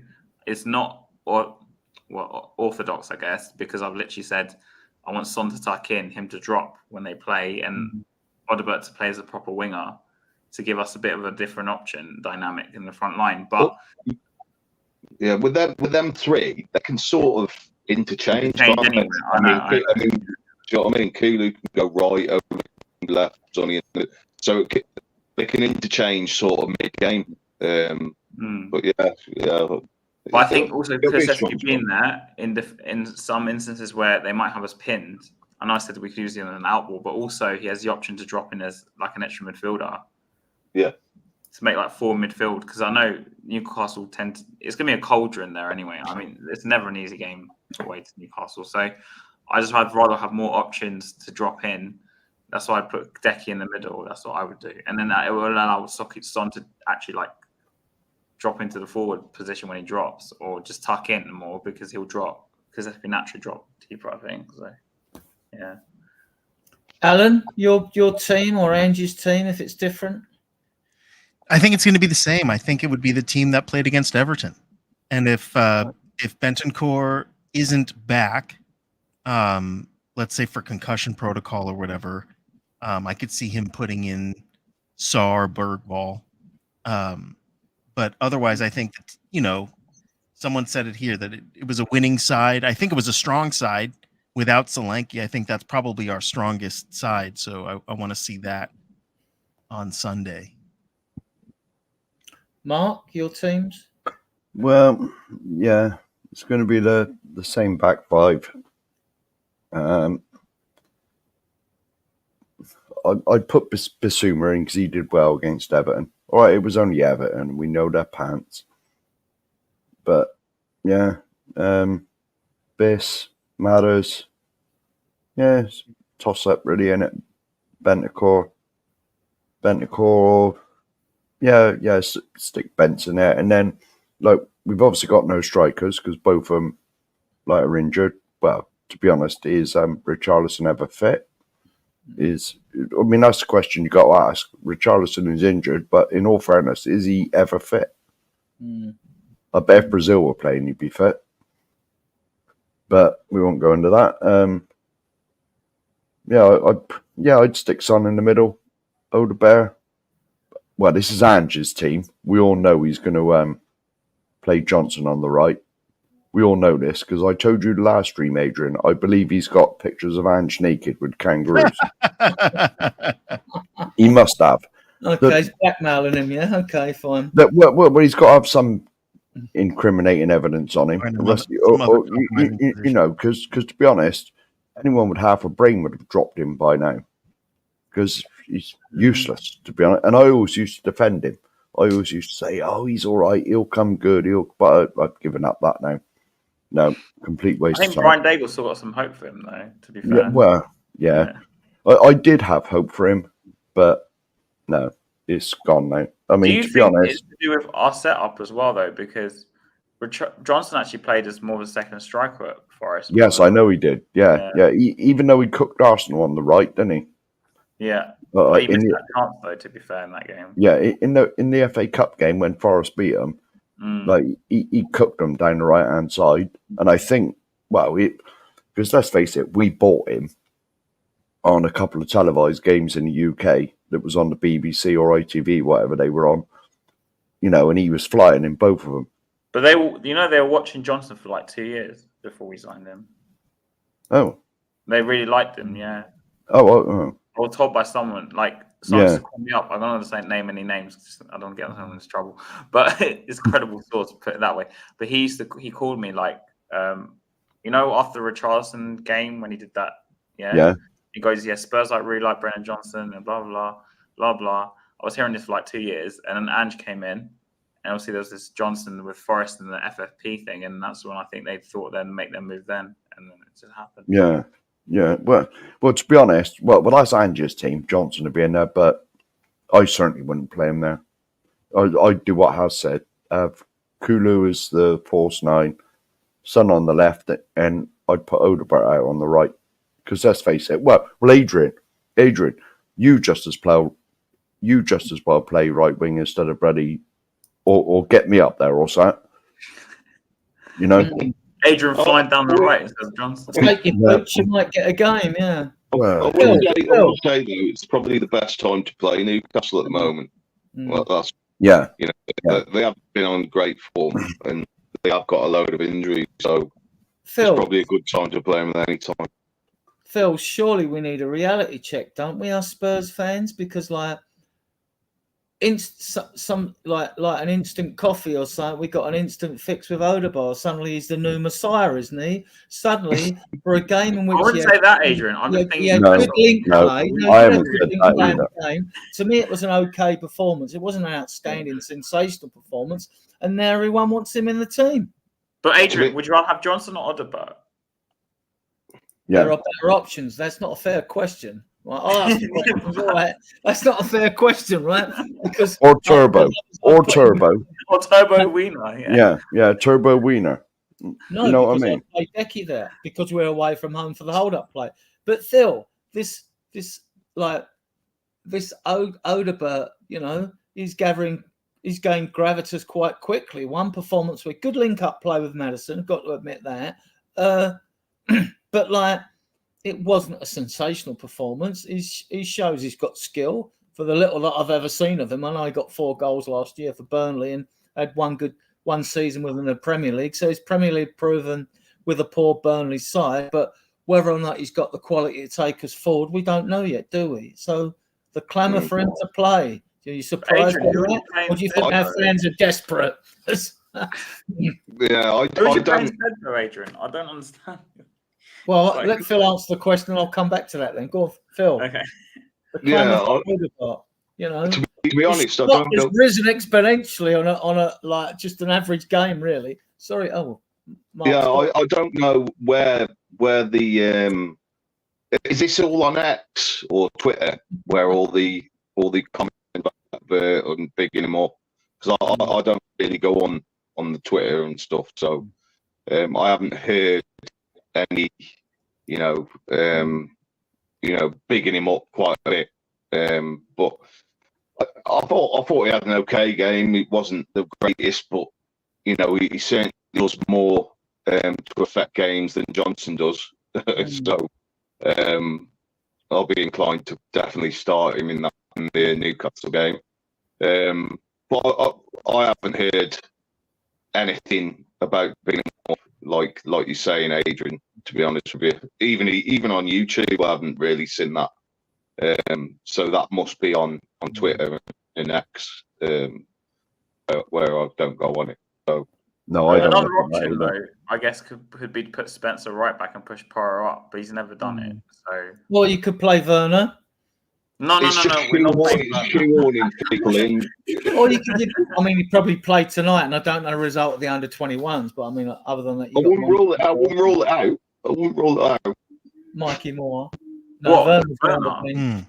Yeah, well, you think he'll put in Werner? Odegaard had a good He could take Daki out, and Werner left, and Sonny up top.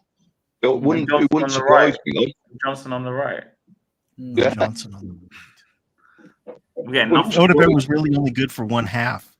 Who would we sub in for a second half on the left or the right? Which way you want to go?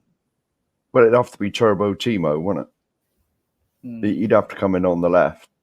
And to be honest, now I've been saying this for a while now. I do think Johnson against a tiring defence would be half sensible. I'm not saying he'd be brilliant as an impact sub.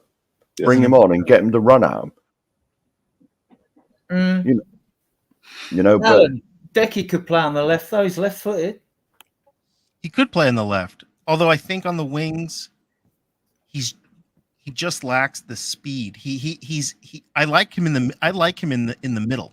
I think he does a really good job. He's physical. He knows how to advance play up front. And I just think on the wing we need more speed than what he has. I think he's gained a bit of appreciation for his 4 assists and 3 goals pre-season. I know they're only pre-season games, but having people seen him in that 9-10 role, or as an 8, really, he's like a hybrid 8-10, really, to me on there. I mean, he's just got that vision where, I mean, even Basuma's goal against QPR, the flick through, he's got 2 goals with quickness of thought and flick. I mean, like, could you imagine Richarlison doing that? I mean, like, it's not going to happen, is it? It's not going to happen. He's just got. We're not putting him in positions like on the wing. It's not playing to his strengths. Even though you think he's left-footed, it would work. He just doesn't have the. It's not like you're putting someone like Bale there or Lennon or someone with pace. It's not going to work. And inside, it gives him a bit more freedom to kind of use his feet and wiggle through players. Like you mentioned, Adrian, about the hybrid 8-10, which you kind of got spot on with that actually. Because I see him as like I think he has like the highest progressive carries or something. Someone told me. So playing in the middle makes sense if he can carry the ball up from most incursions into the penalty area than any player. And he had a poor season. Even Ange said, look, had a poor season last season. He said, but he still scored 8 goals, which was more than Vernon Johnson. Johnson got 5 and 7 assists, which isn't bad for a youngster. So I'm still hopeful. I don't throw players completely under the bus or under the bus until they leave the club, basically, right? Because I just don't do that. So there is hope.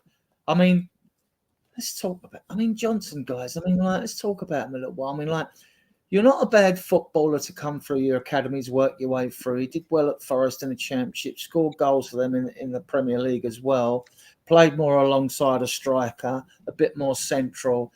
He has got tremendous pace, which we want to see him use it to beat players.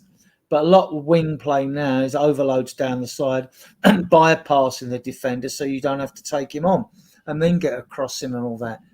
I mean, Ange must see something in this kid in training, surely. No, I think he's got his spot. I think Mark's got his spot on. You think so? Yeah, he's got incriminating evidence. He's got some sadomasochistic coaches or pictures or ones with bestiality or something like that.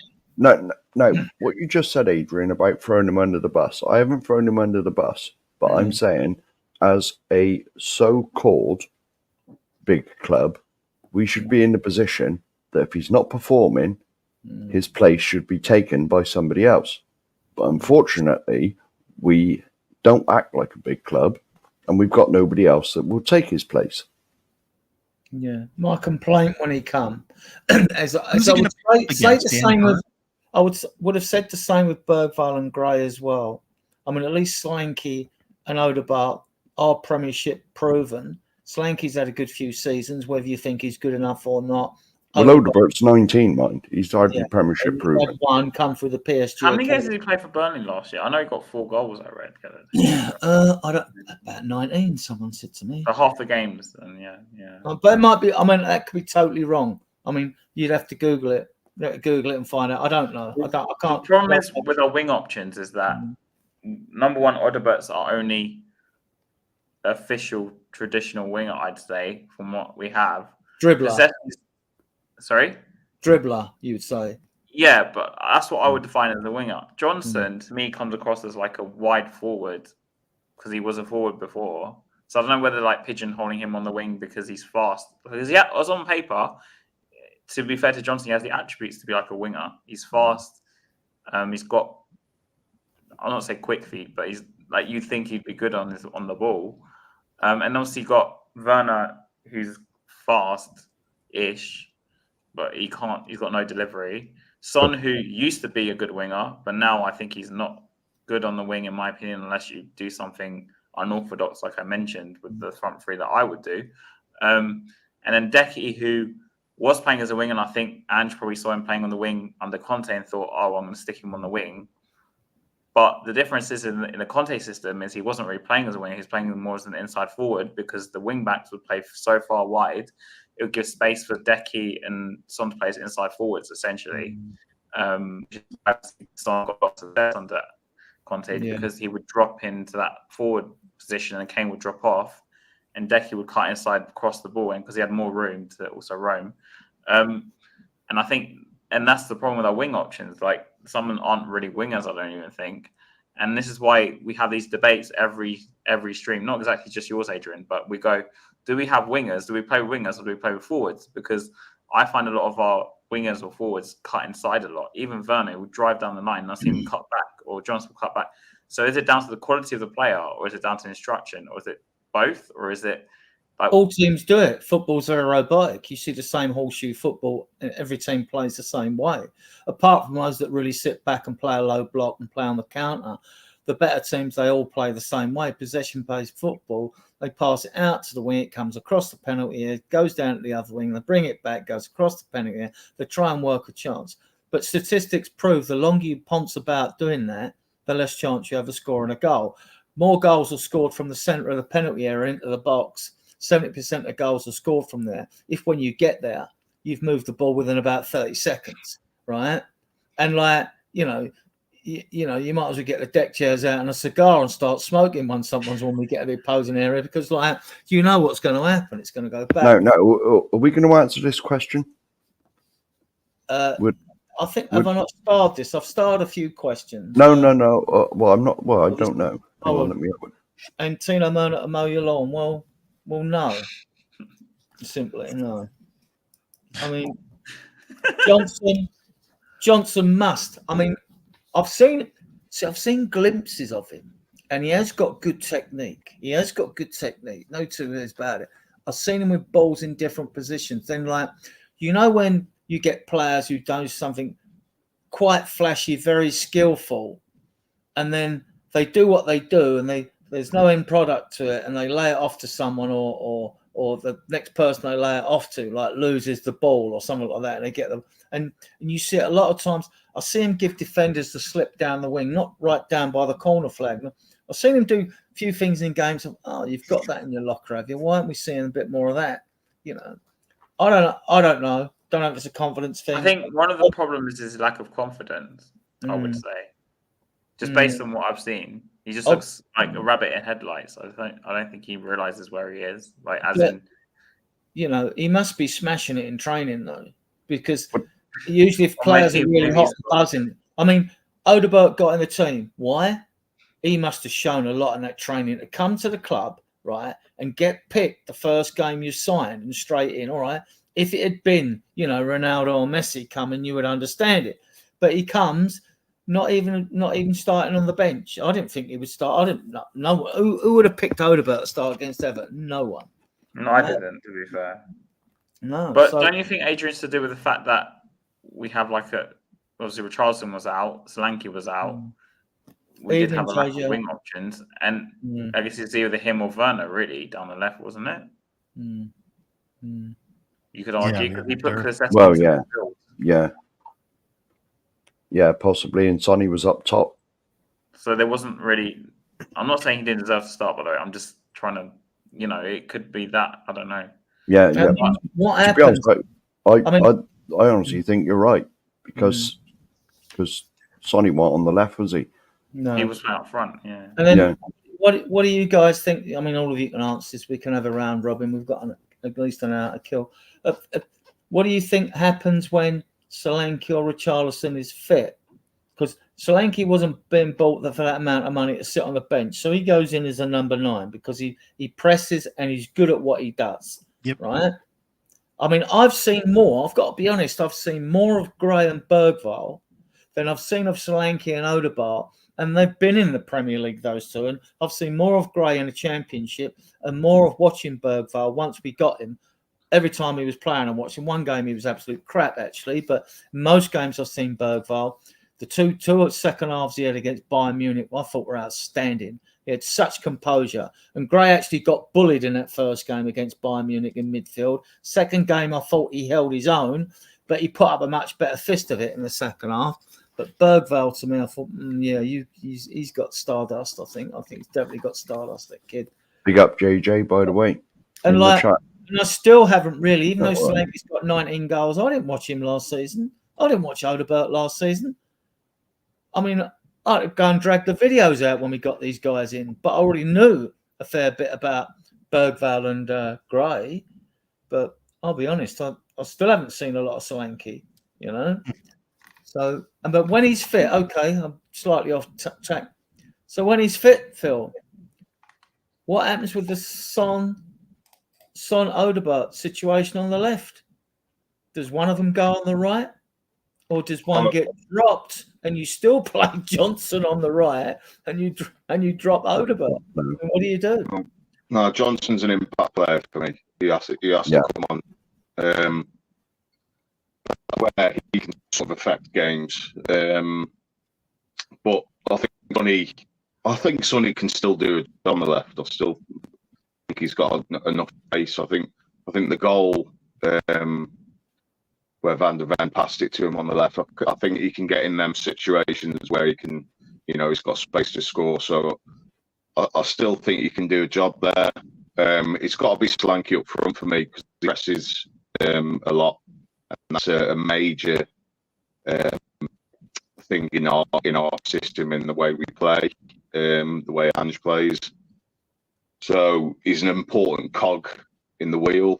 And then it's got to be Odebert for me because he's the only one that sort of takes on his man with a little bit of pace and trickery. And you know, we don't really have that in our team. And he brings something a little bit different.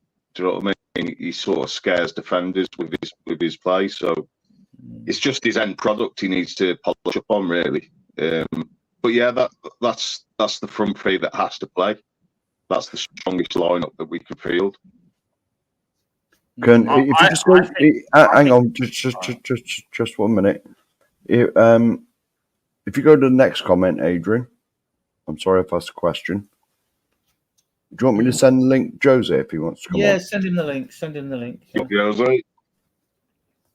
Yeah. I was going to land. Sorry. No, sorry. We were talking about Odebert. I think this Solanke thing is going to actually cause us a bit of a problem.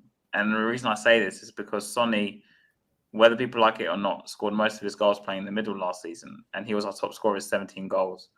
Are you really going to chuck him on the left wing and expect him to get the same output? It's just not going to happen. He's a year older as well. I don't know if you guys remember in that preseason game at Bayern Munich when he was running. And then suddenly he stopped because he realised the players caught up with him. It's all well and good he scored that goal with Van der Ven basically set him up. But that was like a short distance run, like a short burst. I think in short periods, he probably could do something on the left. I mean, say, for example, we're like 1-0 down or 2 in a game with like 20 minutes left. You can chuck him on the left because at least it gives you some sort of goal option. But I don't think Son and Solanke could work together in the same team in the style we play. If we did something a bit different and didn't invert the fullbacks and so they played actually wide, then I could say, oh, maybe it could work because that will allow Sonny to play more inside. But because we invert the fullback, it's very congested. It sort of has to work, though, doesn't it? Right? It has to. Yeah, but that's only because we're going to pigeonhole him because he's a club captain onto the left-hand side. Well, they haven't really had chance to play together yet. They've played. They did in the first game. Yeah, in the first game. Come on, let's give him a bit more. Give a good account of himself in the first game on the left. We need to give him a bit more of a sample size than just one game. You know, they have to sort of have that chemistry, you know, in 10 games, 15 games. So we need to give them a little bit more of a chance than just one game together, playing together. It's not their chemistry. It's just the fact that people are going to expect the same output out of Son, and he's going to be chucked on the left. He might be able to score the odd goal here and there. Is he a great cross of the ball as before? Probably not. Well, I think he does. I've seen him, you know, crosses along the box and us getting on the end of them. I think I've seen him do that multiple times. It's just him not in the areas where we can get him in dangerous areas. You need Sonny in that middle part in and around the box or in the box to hit shots off. So unless you're going to tell Odebert to play really wide, and tell Yeah, Sonny to tuck in. I will say that, you know, he's probably in the stage of his career. I think he's probably best suited up top. In the middle, but yeah. I still think he can still be effective on that left side, and I think Solanke, with his press, is so important to the way we play. And I think, you know, I think we should just. I think we're being a little bit premature. I think we should just give him at least 5 games, 10 games to see how this can sort of develop before we start saying that it is not going to work.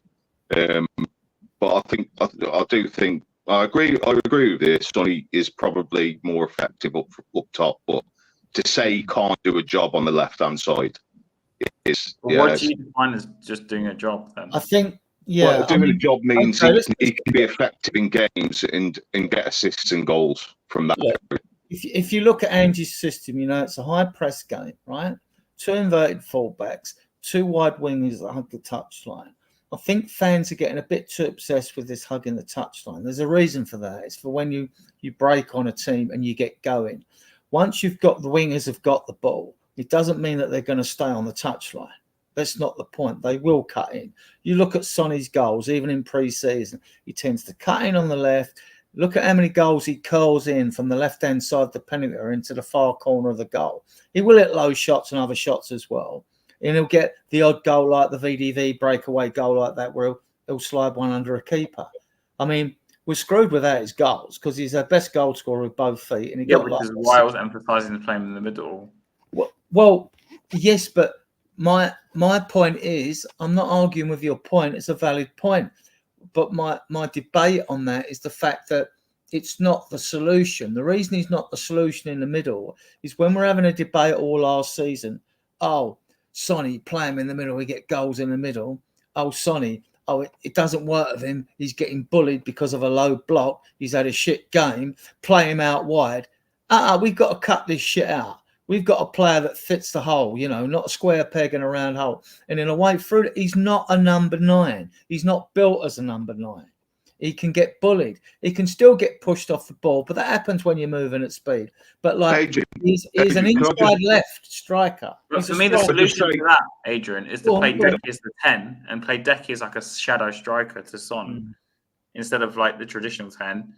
Then you have Bissouma and Sarr just running the things in the background. But it all depends on who we play as well, doesn't it, really? Do you know what I mean? You know, every team is different.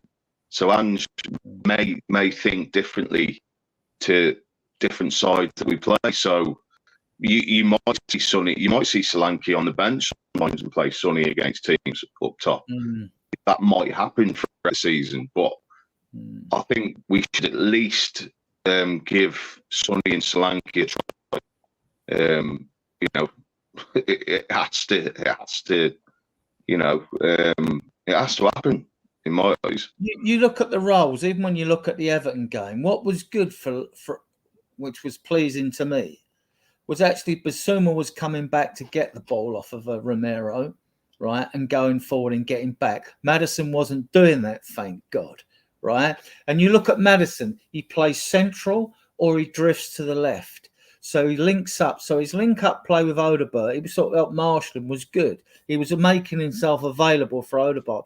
On the right-hand side, when Decky's in that false 10, false 9, 10, whatever hybrid you want to call him, right, he's then going to link up with Johnson, or he links up, and Decky's linked up very well with Porro in the past. So they've got roles in the pitch. You don't want them all crowding in. Even when your inverted fullbacks come forward, when they cut in, well, Udogie doesn't. He just seems to charge down the left like a tank. I think he's got the potential to be one of the best left backs in the planet, you know. I really do.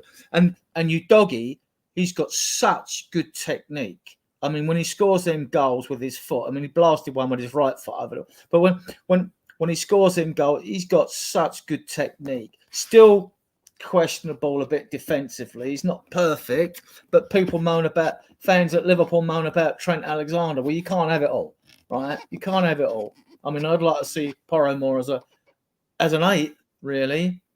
Right, Adrian, I'm sorry to butt in. Go on, no butt in. Do you want to get through these starred comments? Because I expect a lot of them have left and gone to bed. Have they? Yeah, we can work on them. Well, no, well, that's what I mean. Because I spent a lot. Well, some of them went in about Right. 2 hours ago. Okay, we'll go through the first one then.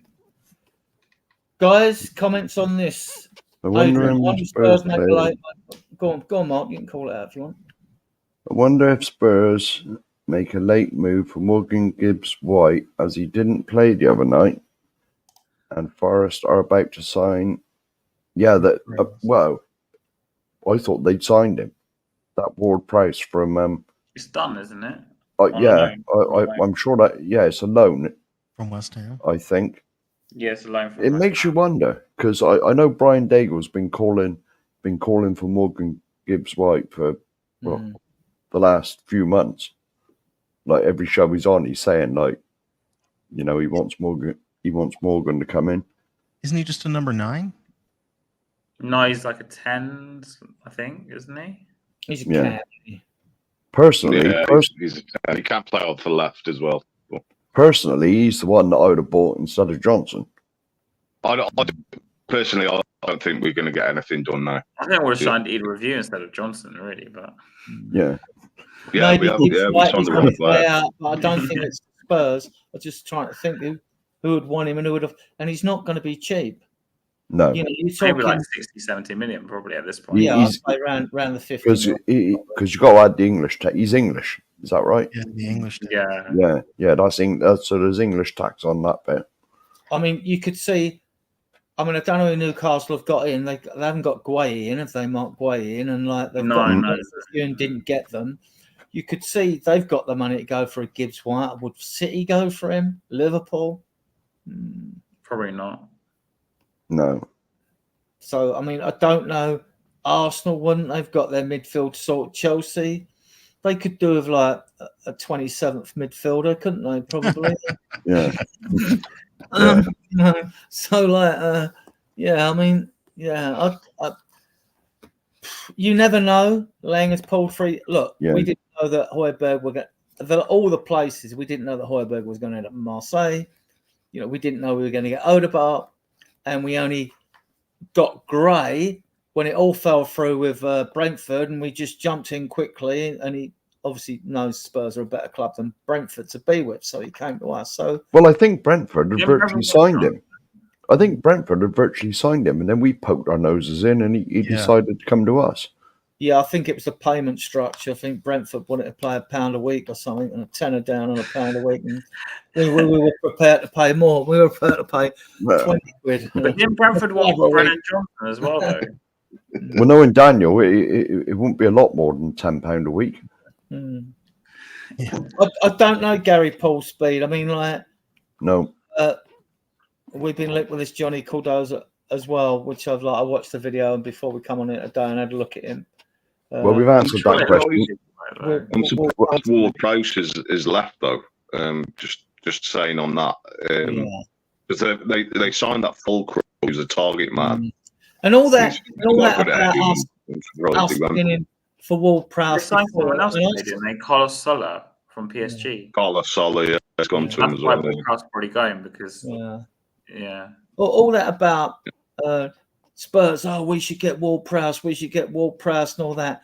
And I was never keen. And the reason I was never keen was because whenever Ward Prowse made the headlines, it weren't for being man of the match. It's because he scored a goal from round a wall and a free kick. And I thought, well, okay, fine. You're good at that. What else do you bring to the game? How many games have you been man of the match for Southampton or just played well, he played well or whatever? He was never outstanding to me. Never. I think he scored against us. That's probably why. Yeah. I agree that, actually. It's pretty fair. Right. Let's move on to the next hard question. Chris Peters' thoughts on Mopé leaving Everton on loan. Bad for Everton. I'd have thought Everton need all the help they can get, didn't you? But thoughts on Mopé, guys? Nothing really. I'm not. I mean, if he's leaving, I haven't got good thoughts about Mopé, to be honest with you. Well, wind up merchant. If you ask me what I think of Mopé, then I think it's on. Yeah, it's another show, like so. It's good for Everton. Put it that way. Yeah, All he's done is made people notice more how bad he is. Right, next I don't question. understand this. Hi Peter, how are you? Mark Guay, he's 75 million move for Newcastle United. Mohamed Skinnerman signed for Newcastle, and Jonas Bakayoyo. Is that the winger at Feyenoord? Is he talking about PSV? PSV. Yeah, for Newcastle, Oliver Giraffe. He's having a giraffe. I don't know who that even is. Newcastle, right? They bought a giraffe. Someone's having a giraffe, aren't they? Right, that's Cockney rhyming slang, by the way, Alan. Giraffe, having a giraffe, you're having a laugh. Yeah. So, well. To be honest, there's giraffes up the road from me at Longley. What do you think Ange's changed from? His fetish has changed from kangaroos to giraffes, and Possibly. He's a leg man, yeah. Well, yeah. Just A like leg man. Giraffe. Right. Right. I don't know what to make of this Adiro King. Oh. I don't. Never Sorry, I had to take the camera off there. I was absolutely bawling my eyes out then. Yeah, go on. I don't even know Mohamed Skinnerman is, because I'm so Spurs centric. I try to get all the information I can on Spurs every day, 24/7. Mark Guay deal, he's not moving. Palace have got money. They're not skint. They don't need to sell players. No, their manager, whoever he is, Glasner. They showed some of the press conference on Sky Sports News when I was watching it, and he said no, he's not going. And that was it. I don't know Jonas if that's correct, telling Bakoyo, or whether he means that Bakayoko. I don't know. Who knows? You mean the one at Leverkusen? Could be, yeah. I don't understand the question. I don't know. No. I'm confused. So move on to the next one. Yeah. Okay. I don't know giraffe called Oliver. Right, is that new signing any good? I think he's a DM, right? Right, Alex, are you talking about Johnny?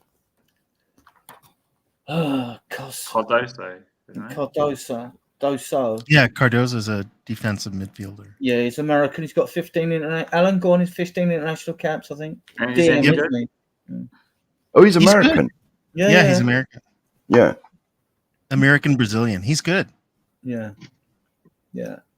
What I've seen, I watched the video of him today. Like, he's got a good medium range pass on him.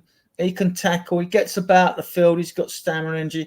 He don't appear to, but like, it's one of those. You've got to watch the guy like this play for 90 minutes, because when you're an unsung sort of hero in your team and you're like a midfield destroyer, you're not going to look sexy on a video, right? You're not going to like a sexy, skillful player. You're just not going to look like that, like, Right. And he doesn't look that, but he looks decent.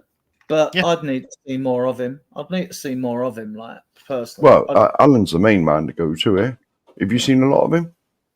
I've seen him before play for our national team. Yeah. And he's good. I mean, our national team's not amazing, so he's good. Well, nor's ours. On our national team, which isn't that great. Well, nor's ours, to be honest. By the way. Yeah. Have any of you watched? I did post the video in the 2 WhatsApp groups. No, I haven't really seen it. Yeah, watch it though, because he is. I mean, like, he gets his foot in. I mean, he will break things up in midfield. He gets stuck in. He wins a lot of the balls and all that. Nothing. And he was up for Young Player of the Year, I think. He hasn't got a bad a sort of lengthy pass on him. Not a massive crossfield pass, but I mean, a medium range pass he's got. I think we'd have to sign him for me to like start watching videos of him and stuff. But he's an option, you see, because apparently this deal is based on the fact that Lo Celso goes to Real Betis cheaper, and we get first dibs on this guy if we want him, and we get first dibs on him even if someone else comes in from him and we want him, and we offer the same amount of money. But I think we get a discount on him because we're going to give them a discount on Lo Celso. It's really wasn't it something to do with the team that Lo Celso's going to? They can't give us what we want because of FFP. I'm sure that it could be that, Mark. No, yeah, I'm sure that had something to do with it. They didn't want to pay any more than Spurs, and at first we said no, he's not going. Then we'll keep him for the final year and it's signed for someone for nothing in January. That's the option. At the Spurs, we said no. Well, they've probably only offered about $5 million. So we get, whether we buy him or not, in this deal, it's a weird deal. We get a percentage of the sell-on fee on him. We get a percentage of the sell-on fee. If Lo Celso's gone, which it has, it means we get a percentage of the sell-on fee on Johnny Cardoso, right? We get a percentage of that, whatever happens. Mm-hmm. But what I find weird about the deal, though, Adrian, what I find weird about it is that why not just go for him now? If we're that interested in him, why not just bring him into the squad now? Why do we have to wait until the end of the season to think, oh, actually, yeah, we are really interested in bringing him into the squad? I think you can do a job.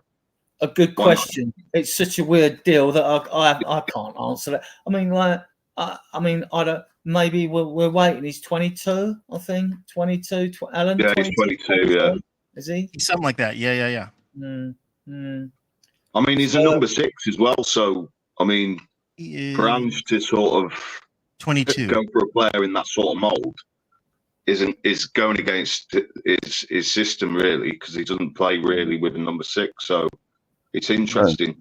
That's obviously a Levy signing then. Right. So, I mean, I've posted a video on a WhatsApp. Just go and look at him. Like, no, he looks like a big midfield destroyer. But like, then you got to look at the player and think, with our system, you got to be able to beat the press as well. And I haven't seen him under those sort of conditions. Like, next question, which is the last one. Then we go back to the Newcastle game again.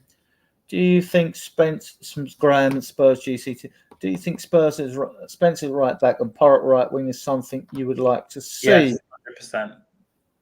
Yeah, I'd give that a go. Yeah. Not me, but go on, Phil. You in agreement? These three? I mean, you don't have to be. They didn't know nothing about Ferran. No. They knew nothing about them, or Elfsberg either. They knew nothing about them. Hang on a minute. To be honest, I'm not really for that. To be honest, I don't think Spence can play that inverted wing back role to me, and I think Porro, I think he's doing a really good job in that inverted fullback role at the moment. He's getting goals from a number 10 position where he can affect games, and to put him on the right wing, I think obviously his crossing ability is really good compared to our wingers, but I don't see him being that that effective on the right wing as he is at the moment in his position. The question I'd probably go against that. The question must be asked though: is he going to be better than Brenda? He can't be no worse, surely. Yeah. The thing is, though, Porro, I mean, he's not. I wouldn't call him. I wouldn't say he's pacey. I wouldn't say he's a quick player. But he has got a delivery on him. And that's something we don't have in them forward areas. So, I just don't think he can get into the position and take on his man with a drop of the shoulder and get. I just don't think he'll be as effective as he is in his position now. No. But I think Odegaard is better in that position, and someone with a bit of trickery and who can take on his man and frighten defenders. That's what I want. In emergencies, I'd do it. In emergencies, I only see. I mean, I've said it for a while now. I see Porro more as a number 8. I mean, I don't see number 8. Yeah, I see him as a number 8. More, an attacking type midfielder with. Then you could alleviate any defensive weaknesses in his players, an inverted fullback getting back so much. I mean, he'd still have to get back, but you would have a right back behind him, whether it be a Spence. I'd love us to get Vanderson, but that ain't going to happen in this window. He'd give us what? 30 minutes. But... Yeah, well, yeah. So you never know, but So he's not a winger, is he? I mean, I understand why fans come out of this. I mean, we're like all fan bases when we want a solution. You know, I mean, the reason he got suggested that was when fans were questioning like, what's best for Decky? Is he good enough? Let's get rid of him. Blah blah blah, and all that. And then you got this. Oh, we should play Porro on the wing. You know. But like, you know, we could do with another right winger, couldn't we? We're not going to get another right winger in. We could do with another one. But I think this is going to be very telling up to January. The sword of Damocles will be hanging over a few players' heads. Richarlison, Johnson, especially. Werner, he's only going to get this year. We're going to upgrade. He's going to be gone, isn't he? You know, the end of the season. Then why bring him back in the first place? Good question, Mark. To be honest, for 165 grand a week. Don't blame me for this. No. I was the same person who said, why are we paying 47 million with Adams for Brennan Johnson when he's not oven ready, when you can buy an oven ready player for that? Also, in that window, he could have gone to Brentford for 30 million. Or you could have got Odegaard. Yeah, he would have been 18, but still better, right? Or whatever. No, he would have been younger still. He'd have still been at PSG, wouldn't he? Yeah. We have still got that. That is it. Hook. Mikey Moore. Yeah. No, the Chinese kid. Yeah, Yang Min Hook. The South Korean kid. Yeah, Yang Min Hook. Yeah. Yang Min Hook. He looks a promising player. He looks a bit like Odegaard, who can take on his man. And what I like about him in his league, he's a winger who scores goals. Thank Christ. And he comes in January as well, doesn't he? Halfway through the season. So we'll see what happens with him. And we got Vaskovic as well. I mean, like coming from Dorrington should be fit by Christmas. Next season, isn't it, Vaskovic? Yeah. I mean, so we're looking good in the defensive department. We need a left back though. We still need a left back. And on that, I mean, guys, talking about Newcastle, my concern is left back, because even in pre-season when players only get half a game each, that's fine.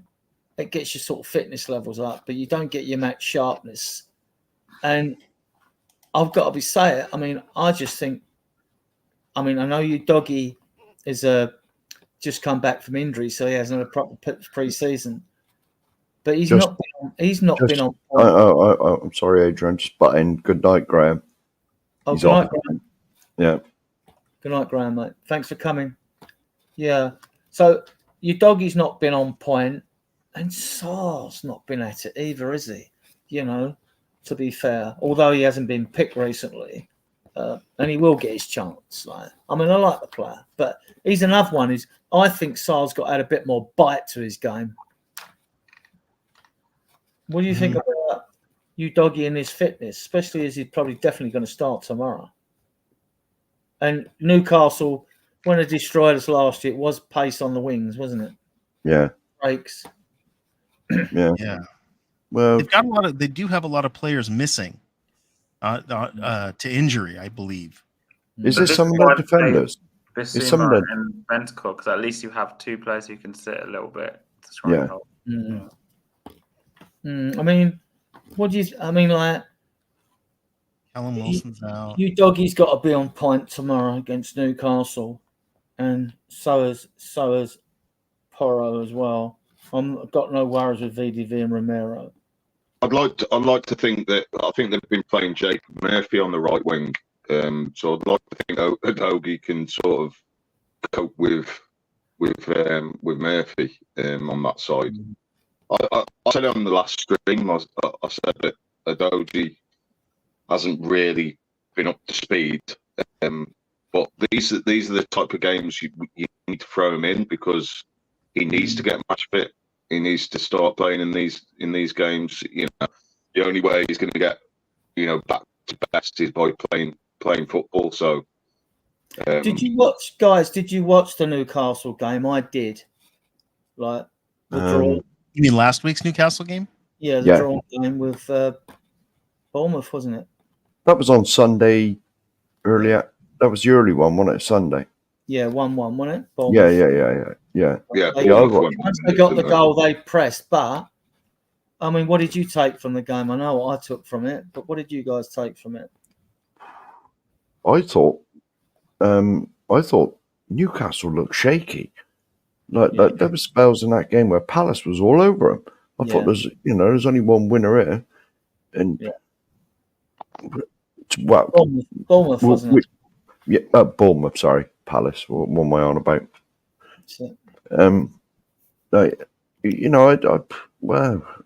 Newcastle don't look themselves, to be honest.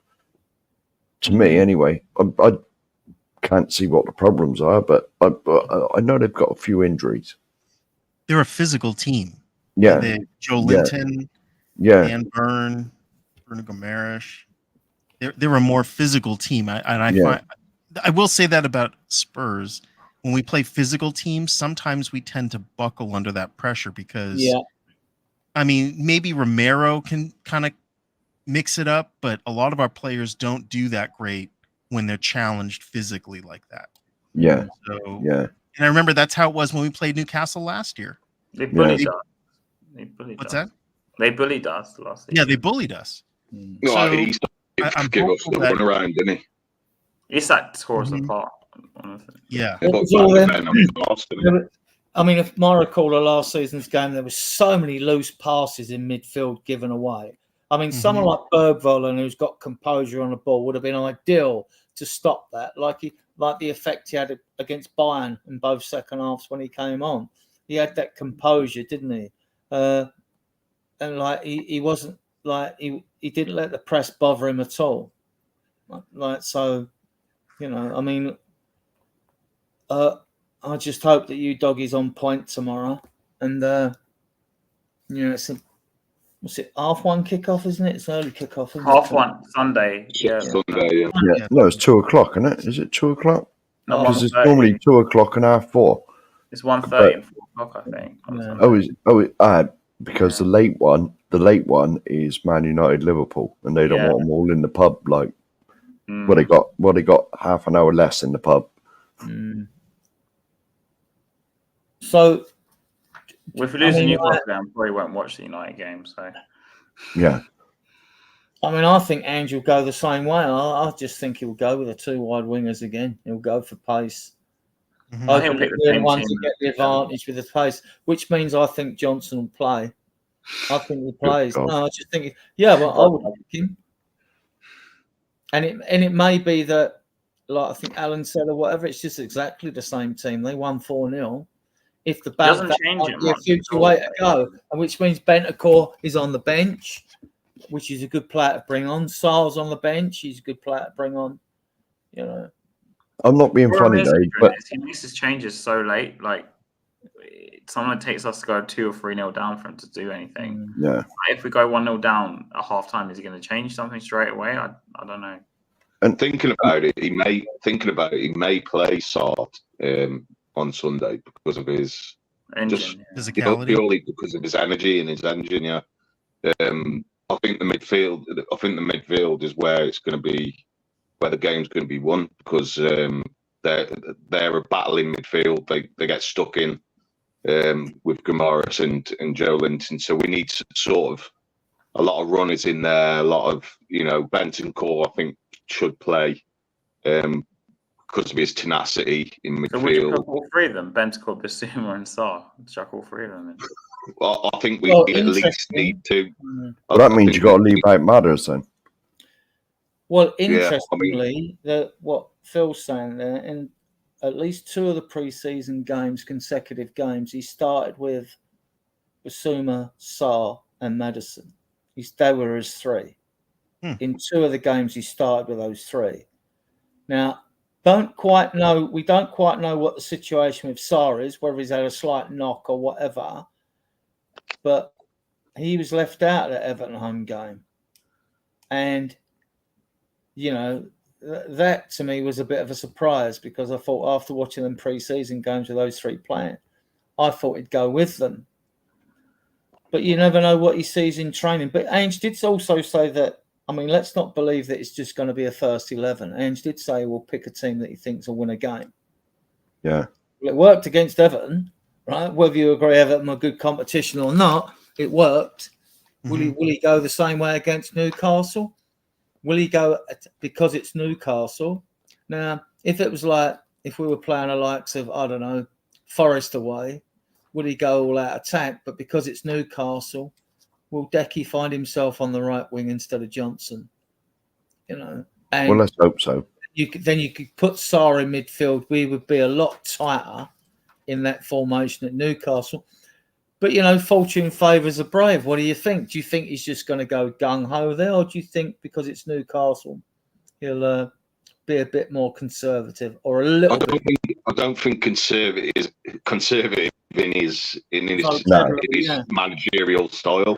Yeah. I don't think conservative is Postecoglou. I think he just plays the way he plays, and that's it.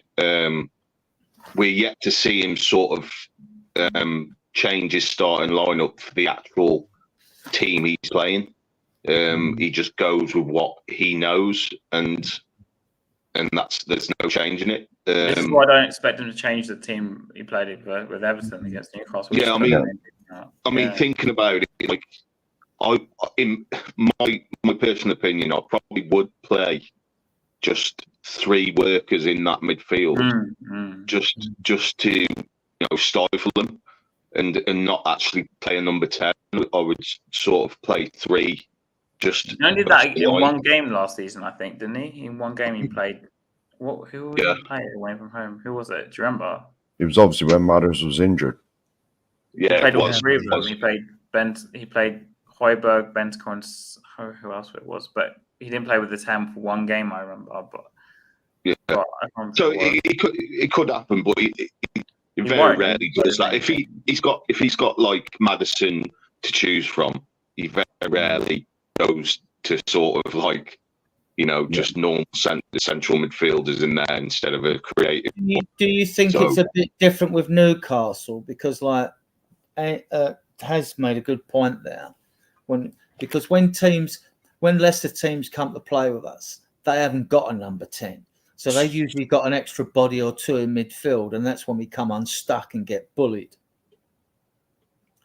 When we don't win, when we ain't playing our football, when we can't be flat track bullies, and we don't seem to be able to mix it. I've seen teams bully us, and do you think that is our main weakness? I think it's our main weakness is the fact we let ourselves be pushed around when we shouldn't. We should get stuck in, get a yellow card. I don't give a shit, but get a yellow card. Get in there, like let them know we're not having this shit, right? There are a lot of games. Rely on that, right? Teams that aren't good rely on that. There are a lot of games. Sorry, go on. No, there are a lot of games when we just get completely overrun in the midfield. Like plenty of games. I mean, you only got to look at the game against like Arsenal last year. We were completely overrun, and this is when the teams sussed out how to beat us. They just stuck an extra person in there. We got completely overrun in midfield. And it shouldn't happen. I mean, Basuma is statistically our best passer, believe it or not. He's our best pass. He's got something like 90% pass success rate. His pass rate. This is why you see why Ange really likes him, because he must see that in training as well. But he's got to reproduce that early season form from last season. Yeah. To be honest, the season started. To me, I mean, I know he's done all right against Everton, but to me, he's got to be honest at the club by January. I think there's a few players like that. Yeah, to be honest, to use your phrase, Adrian, that sword of Damocles, I think he's one of the ones that is hanging over. Yeah. He can't just be a flash in a pan player here and there. Yeah. But you could argue Maddison's the same as well, because he was good 10 games last season, and that was it, really. I think in the first 2, what I was saying about the last stream, I think Maddison in the last 2 games is he's sort of getting back to his best in my eyes. But we'll have to see. I'm holding off on Basuma. Still, middle of the season, see how they're like. Yeah. The biggest threat to Maddison probably has to be. It could be. Well, it could be Bergvall, because At least with Bergvall, he's 6'2". He's not. So is Gray, but like he's not a lightweight number 10. If you play him as a number 10 or in midfield anywhere, Bergvall, because he's adaptable. He's not a lightweight. He won't get pushed off the ball like Maddison does, and he can tackle and get the ball back, which Maddison, we know he's not the best defensively. That's why he's allowed to be up the front, central and left midfield as well. Is his space, right? Now, you don't crowd other areas of the field unless like there's good reason to go there, right? So, yeah, I mean, like Maddison, he hasn't looked too bad pre-season, to be honest. But in the first 2 games, I thought he's played well. He's got 2 assists. But I think we'll learn a lot more about Basuma and Maddison this season than any other season because that they sort of have to be consistent this season. I don't think there's any excuses for them now. The next two games, we're going to learn an awful lot about this team. Newcastle and obviously that lot down the road. Well, the next 5 or 6 with the fixtures that are coming up. I mean, we'll learn a lot about this team, definitely. In these 2 games as well, I was a little bit concerned about, Porro's fit, according to Ange, that's good. He's took a couple of whacks in his last 2 games, and I thought if anyone was doubtful, it might have been him because he did take a bit of stick in those games. I think he's one of our most important players. Sorry? I think he's one of our most important players because no one really talks about Porro, but if he goes down, I think we have a massive problem on the side. Because at least on the left, I'm not saying he's the best option, but at least you could shift Van der Ven or you could put Davies there. Like on the right, who do we have? I'm happy Emerson's gone, but who would you stick on the right back if Porro gets injured? Spence? Well, it has to be Spence, isn't it? But that's the only sort of option that we've got. But I don't think he's the answer, to be honest with you. In an inverted wing back role, I don't think he's the answer. If he was a wing back in a contact system, or maybe he'd be able to do a better job. But inverted, I don't think that's he's been given like a second chance, really. If he comes in and he's awful again, it's just like, well, we just wasted, Dragerson could play it right back, but I'm not sure he'd be an inverted back going up and down. I don't think Andrew put him there. He's not the kind of manager to put it'd have to be an emergency, Yeah. But we know there's still holes in the squad. We definitely need another left back. And we can talk about the transfer window. Like, do you want to talk about the transfer? Well, I don't know. Well, it doesn't look like we're signing anybody. We still have 19 minutes. Yeah, about 18 minutes to go. And let's quickly have a look. Well, what do you Phil? What do you think of our transfer window? We brought in 6 players, 2 kids. We brought in Yang Min Hook and we brought in George Feeney, whose dad played for I think Sheffield United or something like that back in the day. But then the other 4, Bergvall was already coming in. You got Gray 40-odd mil, Odebert 30 mil, we're told 70 mil, and Solanke we've had on 60, 65 mil. So we spent 135 mil. It might be more or less with add-ons, but we're in that field, has his theories and Mark's theories. You could have got 2 £65 million players for that, but we got one in Solanke, right? What do you think of the incomings? Well, time will tell, won't it? This season, with these younger players like Gray and Bergvall, I'm going to assess this window at the end of this season. I'm not going to put a rating on it now because you have to give these players a chance. But with Solanke, I think he fits the way we play. But is he going to be our 25 plus goal a season man up front? Time will tell, but I have more reservations about it. What are the other players? Bergvall, Gray, Solanke. What were the other ones again? Green Kid, Odebert. Odebert. I mean, he's another young player that's promising. I like the way he plays. He's a bit of a throwback winger. like a little bit like Aaron Lennon. He reminds me of dropping the shoulder, but obviously his end product needs to improve. His stats, for those that don't know, are virtually identical to Nico Williams. Yeah, I mean, that's not a bad metric to go off, but I mean, the window, I expected a few like seasoned pros, some good quality players sprinkled with the youngsters that we brought in as well, just to sort of like, because Ange said that we were challenging this season. I actually thought that he would go into the market and put us into that bracket of challenging, but it's sort of I'm underwhelmed about the transfer window because of Ange's comments, and it hasn't sort of lived up to what he said. But I'm not gonna say the transfer window's gonna be it's not gonna work, because these youngsters may come good, but it's just gonna be a long process, isn't it? But then again, they might not. They might not.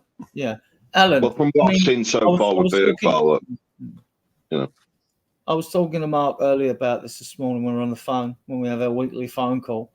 Yeah. I was like, unless, right, to me, you bring in an established Premier League player.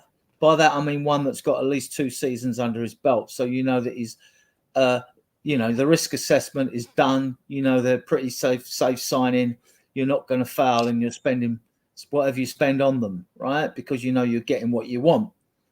Other than that, though, any other player you bring in, whether they're cheap and people say, oh, they're cheap or they're expensive, if they're a foreign player, you don't know if they're going to perform in the Premier League. Many have come and failed with big price tags. Yep. And here, just how many then? Because I was asking people, in my group and things like that, we'll say, well, name the Premier League players that we need, that you want, that are available, that we can get. And we were never going to get Branthwaite, were we, for 70 or 80 million, right? I don't care if that's too overpriced, right? Gibbs White didn't seem to be on Angie's list. Conor Gallagher was probably his first choice transfer on the list. Then we're linked with a few centre-backs. We're linked with the centre-backs at Wolves. We're linked with Guehi. We're linked with Chalobah, other player. I mean, who was there out there that Premier League proven, established, that we could have brought into the club? I thought maybe Eze could have come in. I would have been happy with Eze because he was kind of versatile. Versatile. We could have played him on the wing. Well, for situations just like this with Solanke. Then who do we play on the wings? We could have played Eze on the wing instead of Johnson. So I think having some versatility like an Eze would have been good, and I think that's what was missing. It was definitely not a sexy window this time around. It was it wasn't sexy at all, and it was sort of, I was deflated in that I was hoping to get some transfer business done early, some a signing or two, a statement signing early to show that Andrew's being backed. And I don't think we got that, which makes me nervous about the future. Anyone but Johnson. Yes. It makes me a little concerned that Ange isn't going to get backed the way we need him to be backed. And I don't know I don't know who that's coming from. Is that we're used to saying it's Levy, but is it Levy? Was Levy super involved this window, or was he not? He signs off. He signs off on the deals. The way it works, I mean, any fan out there for any club who thinks their chairman and board are going to give the manager an open paycheck to go and spend whatever transfer funds they want, who they want, is living in cloud cuckoo land. It doesn't happen that way. My understanding of what I've been told is Ange will want a player, for example. He'll go to Johan Lange. You then got Frederick Leff at a strategy. You've got the head coach there. You've got George. You've got Mackenzie. You've got the team coach we got from Bayern Munich, Max Leggett and all that. So you've got a committee. It's done on a committee basis.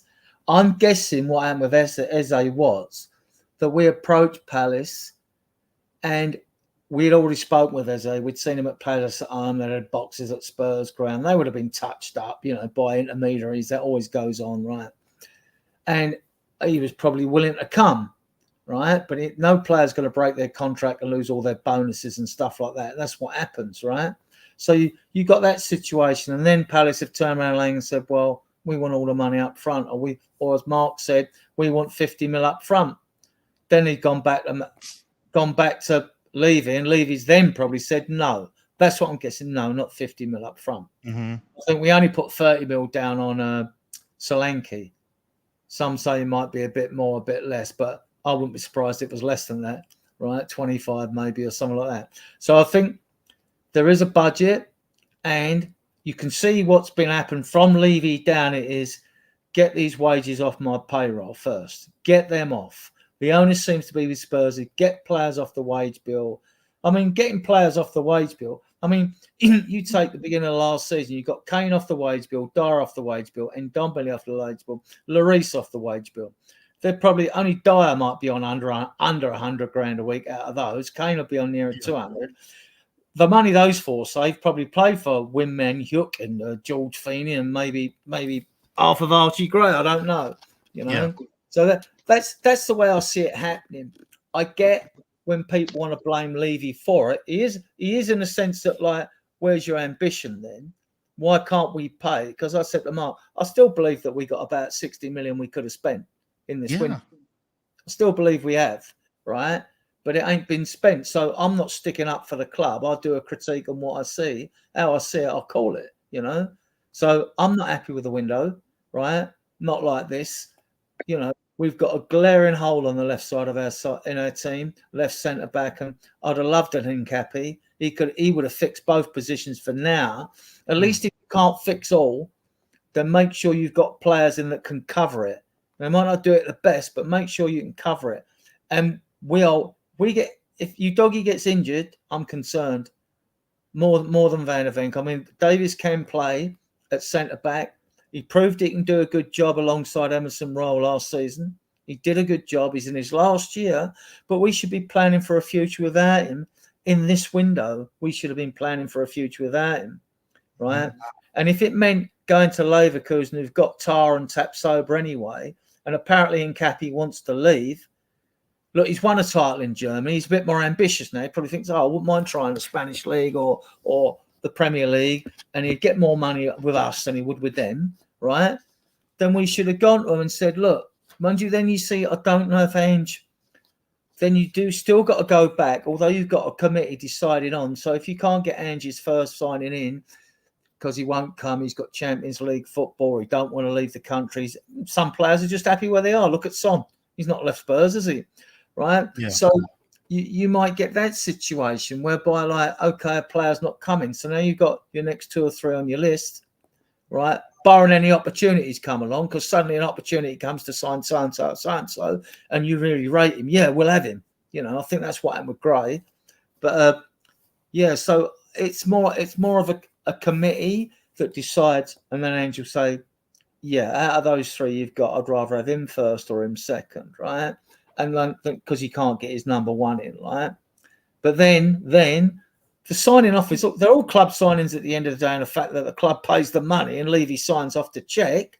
Yeah. But Scott Munn, he's there as the administrator to run that side of it, while Levy gets involved in, like, building hotels and redeveloping Tottenham, the Haringey area, you know what I mean?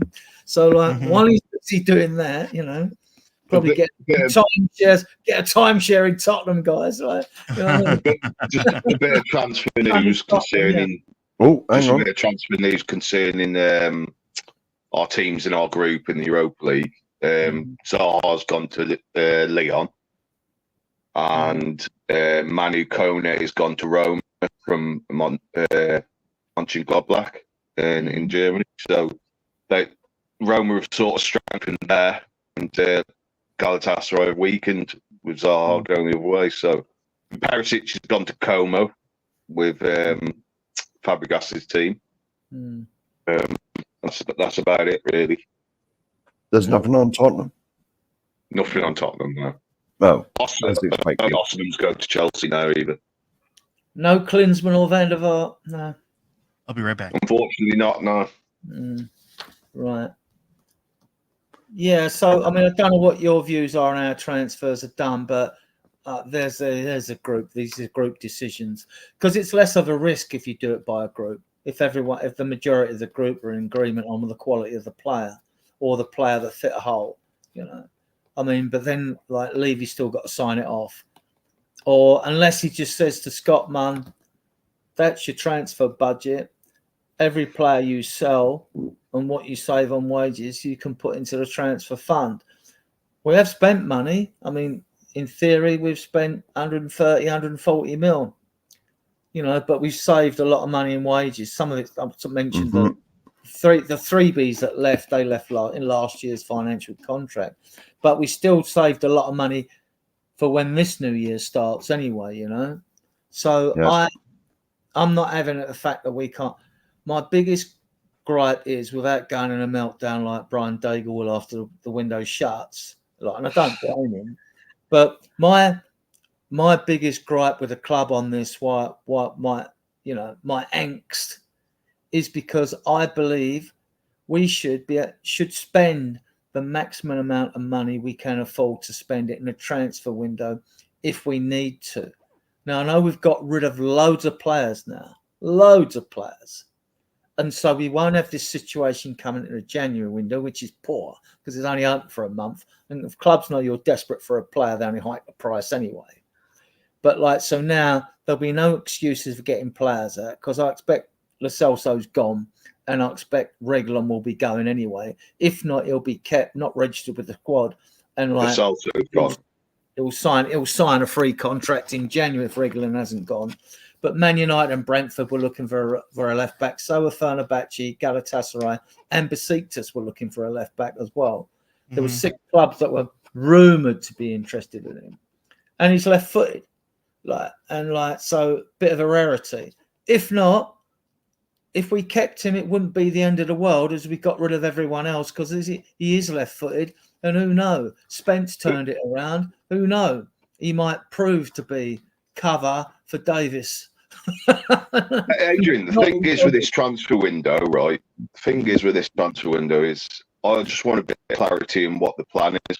There is no plan, Phil. That's from the actual club itself. You know, from the director of football, or even Ange coming out and telling the fan base that what the actual plan is. Going forward, because from what I can see is they're bringing in players for the future, and we can't really compete now with the teams that are higher than us at the moment. So they're going to hit the ground running. Maybe when Pep Guardiola's not here, they're thinking about that, and trying to take over then in the next 2 or 3 years' time. Yeah. But I just want a bit of clarity. I just want a bit of clarity, really. There was a plan. Mark summed it up nicely. There was a plan. The player really wanted, first player we wanted before the transfer went on was Conor Gallagher, right? We didn't get him. I didn't want him. A lot of fans didn't want him. Some did, right? Plays for England. He's not a bad footballer, right? He just wasn't a sexy footballer for Spurs fans, right? We didn't get him. What did Ange want before the window? Well, for Ali Gold and other press reports, he said, we want a wide player and a centre forward. Well, we've got them in Odegaard and Solanke, right? But that's not enough.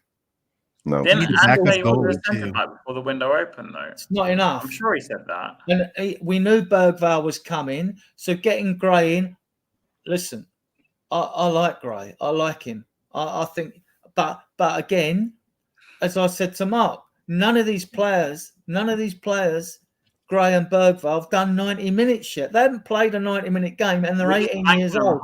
They're both 6'2", and we don't know if their bodies at 18. If you stand pitchside and watch one of these games being played at 100 miles an hour, and a kid's got to run X amount of kilometres during the game.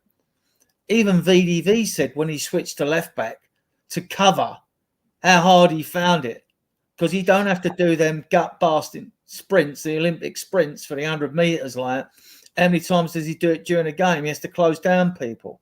But when you're an inverted fullback or wing back, you've got to constantly up and down, up and down, up and down. That takes stamina. I mean, like, and like, I don't know. We don't know if Gray and Bergvall have got. They'll do all the fitness and they'll do all the stuff at training, but during a game and we don't know. I mean, I think they'll be fine, but how long are we going to have to wait? Are we going to have to wait, or are they going to hit the? Or when we do utilise them, when Ange decides to utilise them, are they going to impress? Problem is, Adrian. But this is the problem, Adrian. We signed one first-team player, which we basically debated just now whether he's going to start or not because of the Son situation. We signed Werner, who was crap last season, and he's not even played the minute this season yet anyway, and he couldn't hit a barn door. So we wasted a squad place, foreign squad place there, right there and then. Then we signed a few youngsters who you've just told me we don't know if they're going to hit their ground running. We don't think they're going to be good.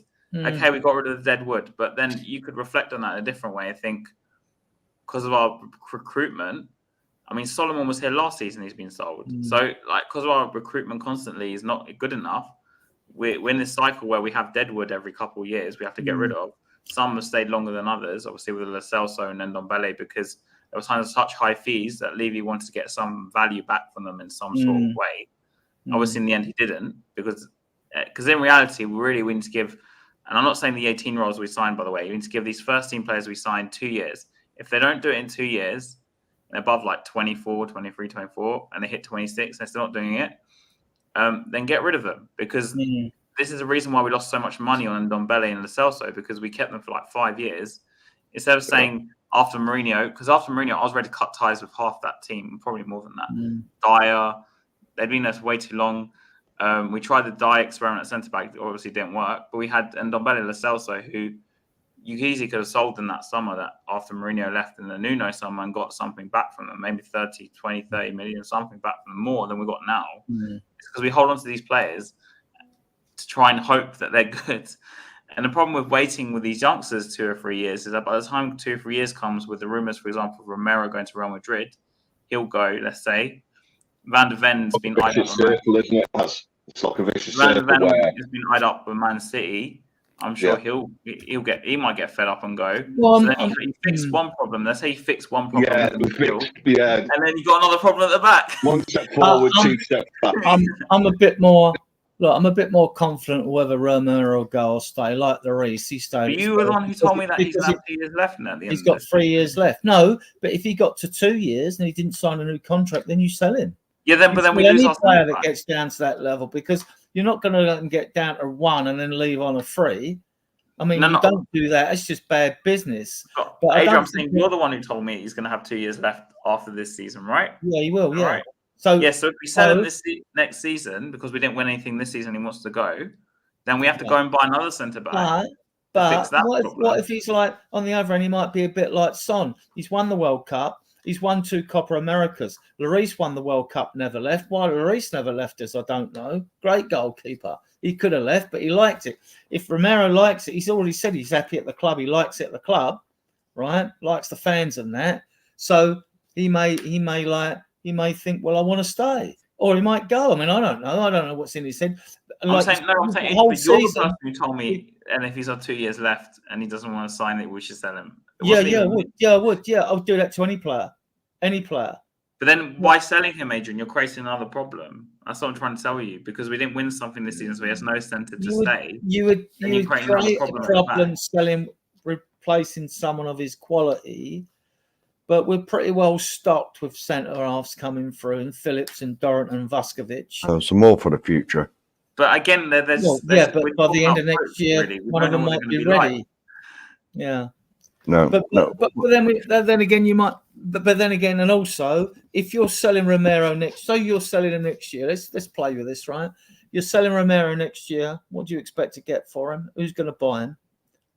I just said Real Madrid because obviously they were right. Okay, to replace Sergio Ramos, right? Okay, how much? I'm going to say 80 million, 90 million, maybe. I don't know. Bit cheap, I think, in my opinion. What do you guys think? What do you think it would go for? Romero. 100. Yeah. I'll say about 80 million. Can I have my say on the transfer window? Yeah, sure. Yeah. Of course you can. I had my rant Well, just now. Sorry. Yeah, no. A rant is fine. But this transfer window has been a major wasted opportunity. We are the kings of FFP. We've got all this income coming into the stadium now. You know, we're the 8th richest club in the world. Do we act like it? No. Would Man City go out and buy, or the teams above us, any of them, would they go out and buy Archie Gray? No. They would get someone in as a ready-made improvement to their City team. brought back Gundogan, don't forget. Yeah, but they go out and buy ready-made players for their team that are going to improve them. Right, that's difficult with Man City. But you only got to look at, now I'm not going to say their name, but the lot down the road, they knew they needed a defensive midfielder. Oh, hang on, who's the best person for this? Oh, Declan Rice. How much is he? 100 million. Boom. There you go. Do we ever do that? No. No, we don't. No. We are just fed a load of nonsense, a load of dreams that never come true, and it's kick the can down the road. Because that's all this transfer window is just kick the can down the road. Because can you actually, no, truthfully, can any of you actually see us winning anything this year? Yeah, I can see us winning domestic cups or Europa League. I can see that. Yeah, and we won't win the league. Best we could do is probably finish third, and that's probably if Man City have loads of points deducted when they're finally stuffed. You know, that's about the best. There's no guarantee with that, though. You win 6 games, you can win the League Cup. 6 games, you can win the. But you just said we're going to rest players against Coventry, though, in the League Cup. Well, yeah, but the point is with no, not rest. I'm not talking about resting players. I'm looking at the game against Everton. The 9 that are on the bench, without Bentancur and Solanke are injured, that's 11 players. So now you're picking a team to play. Now you might change 2 or 3. That's a lot stronger than going against Fulham last year. A lot stronger, in my opinion. No, what I'm saying, but what happens if, as predicted, as from previous managers as well, and last season, we rest a whole host of players as normal in the cup? Okay, well, who's your 11 then? What's the worst 11 you could pick out of the Spurs squad? Johnson, your worst 11. Johnson and Werner, go on. Johnson and Werner, right? Yeah, go on. Up front. Who's playing in the 9? Come on, this will be fun. Come on. Johnson and Werner at the back. Davies at left back, yeah. Forster in goal, yeah. Spencer's got to play, ain't he, right? Centre back, right. Tricky. Dragusin will probably play, won't he? Dragusin would play. You'd like to think Davies, so. Dragusin, Davies, Forster in goal. Spence, and someone else. Yeah, Spence on the left wing because he's not a left back. That's left wing. Okay, so now left wing is the same thing. If you've got Spence and Davies, if Davies is playing at left back and Spence is playing at right back, who's playing centre back with Dragusin? Who's your centre backs with Dragusin? Dorrington, when he's fit, maybe. He's not fit yet. He's still recovering from his bad injury. Yeah, good player though. Good on the ball. Good baller centre back. I mean, Phillips is obviously on loan, so. Yeah, Phillips. Well, he's not. People say, why don't you keep Phillips in the squad? Well, you got Dragusin. Phillips wouldn't get no games if he was with the squad. Archie Gray played there in pre-season. Yeah, Archie Gray's definitely got to play at centre back, hasn't he? So you got left in midfield: Sarr, Bergvall, Gray, and maybe someone else. I don't know. And then you got Johnson, Werner, and someone else. I don't know, Richardson, I guess. Yeah. So even then, you got Lancashire as well. I mean, it's a bit amusing on the fullback situation, but it's not awful, and it's still better than Fulham last year, I reckon. I don't think so. With the wide options you just told me. No. With Werner and Johnson, I mean, like. No. I think Rich would be probably starved of supply to play. And so the window is now officially closed. We've signed nobody. We've signed nobody apart from like a bunch of kids and one first team starter. You can't tell me that's good enough. That's going to improve us. And, How much? and we, I was looking back at our windows back in 2004, 2005, and I think there were better windows than this. Right, what I'm going to do, guys, I'm going to end the show. We'll chat in the back room. I want to thank those of you that had the trouble to keep up with us for 3 hours till the window shut. Thank you for that. I want to thank all my guests. They know who they are. I'm not going to name them by name. And thank you for your support. Thank you for your questions, those that asked us questions. And let me go down to Brand here. I'm going to end the stream and play us out. Oops, I've gone end stream before I played that.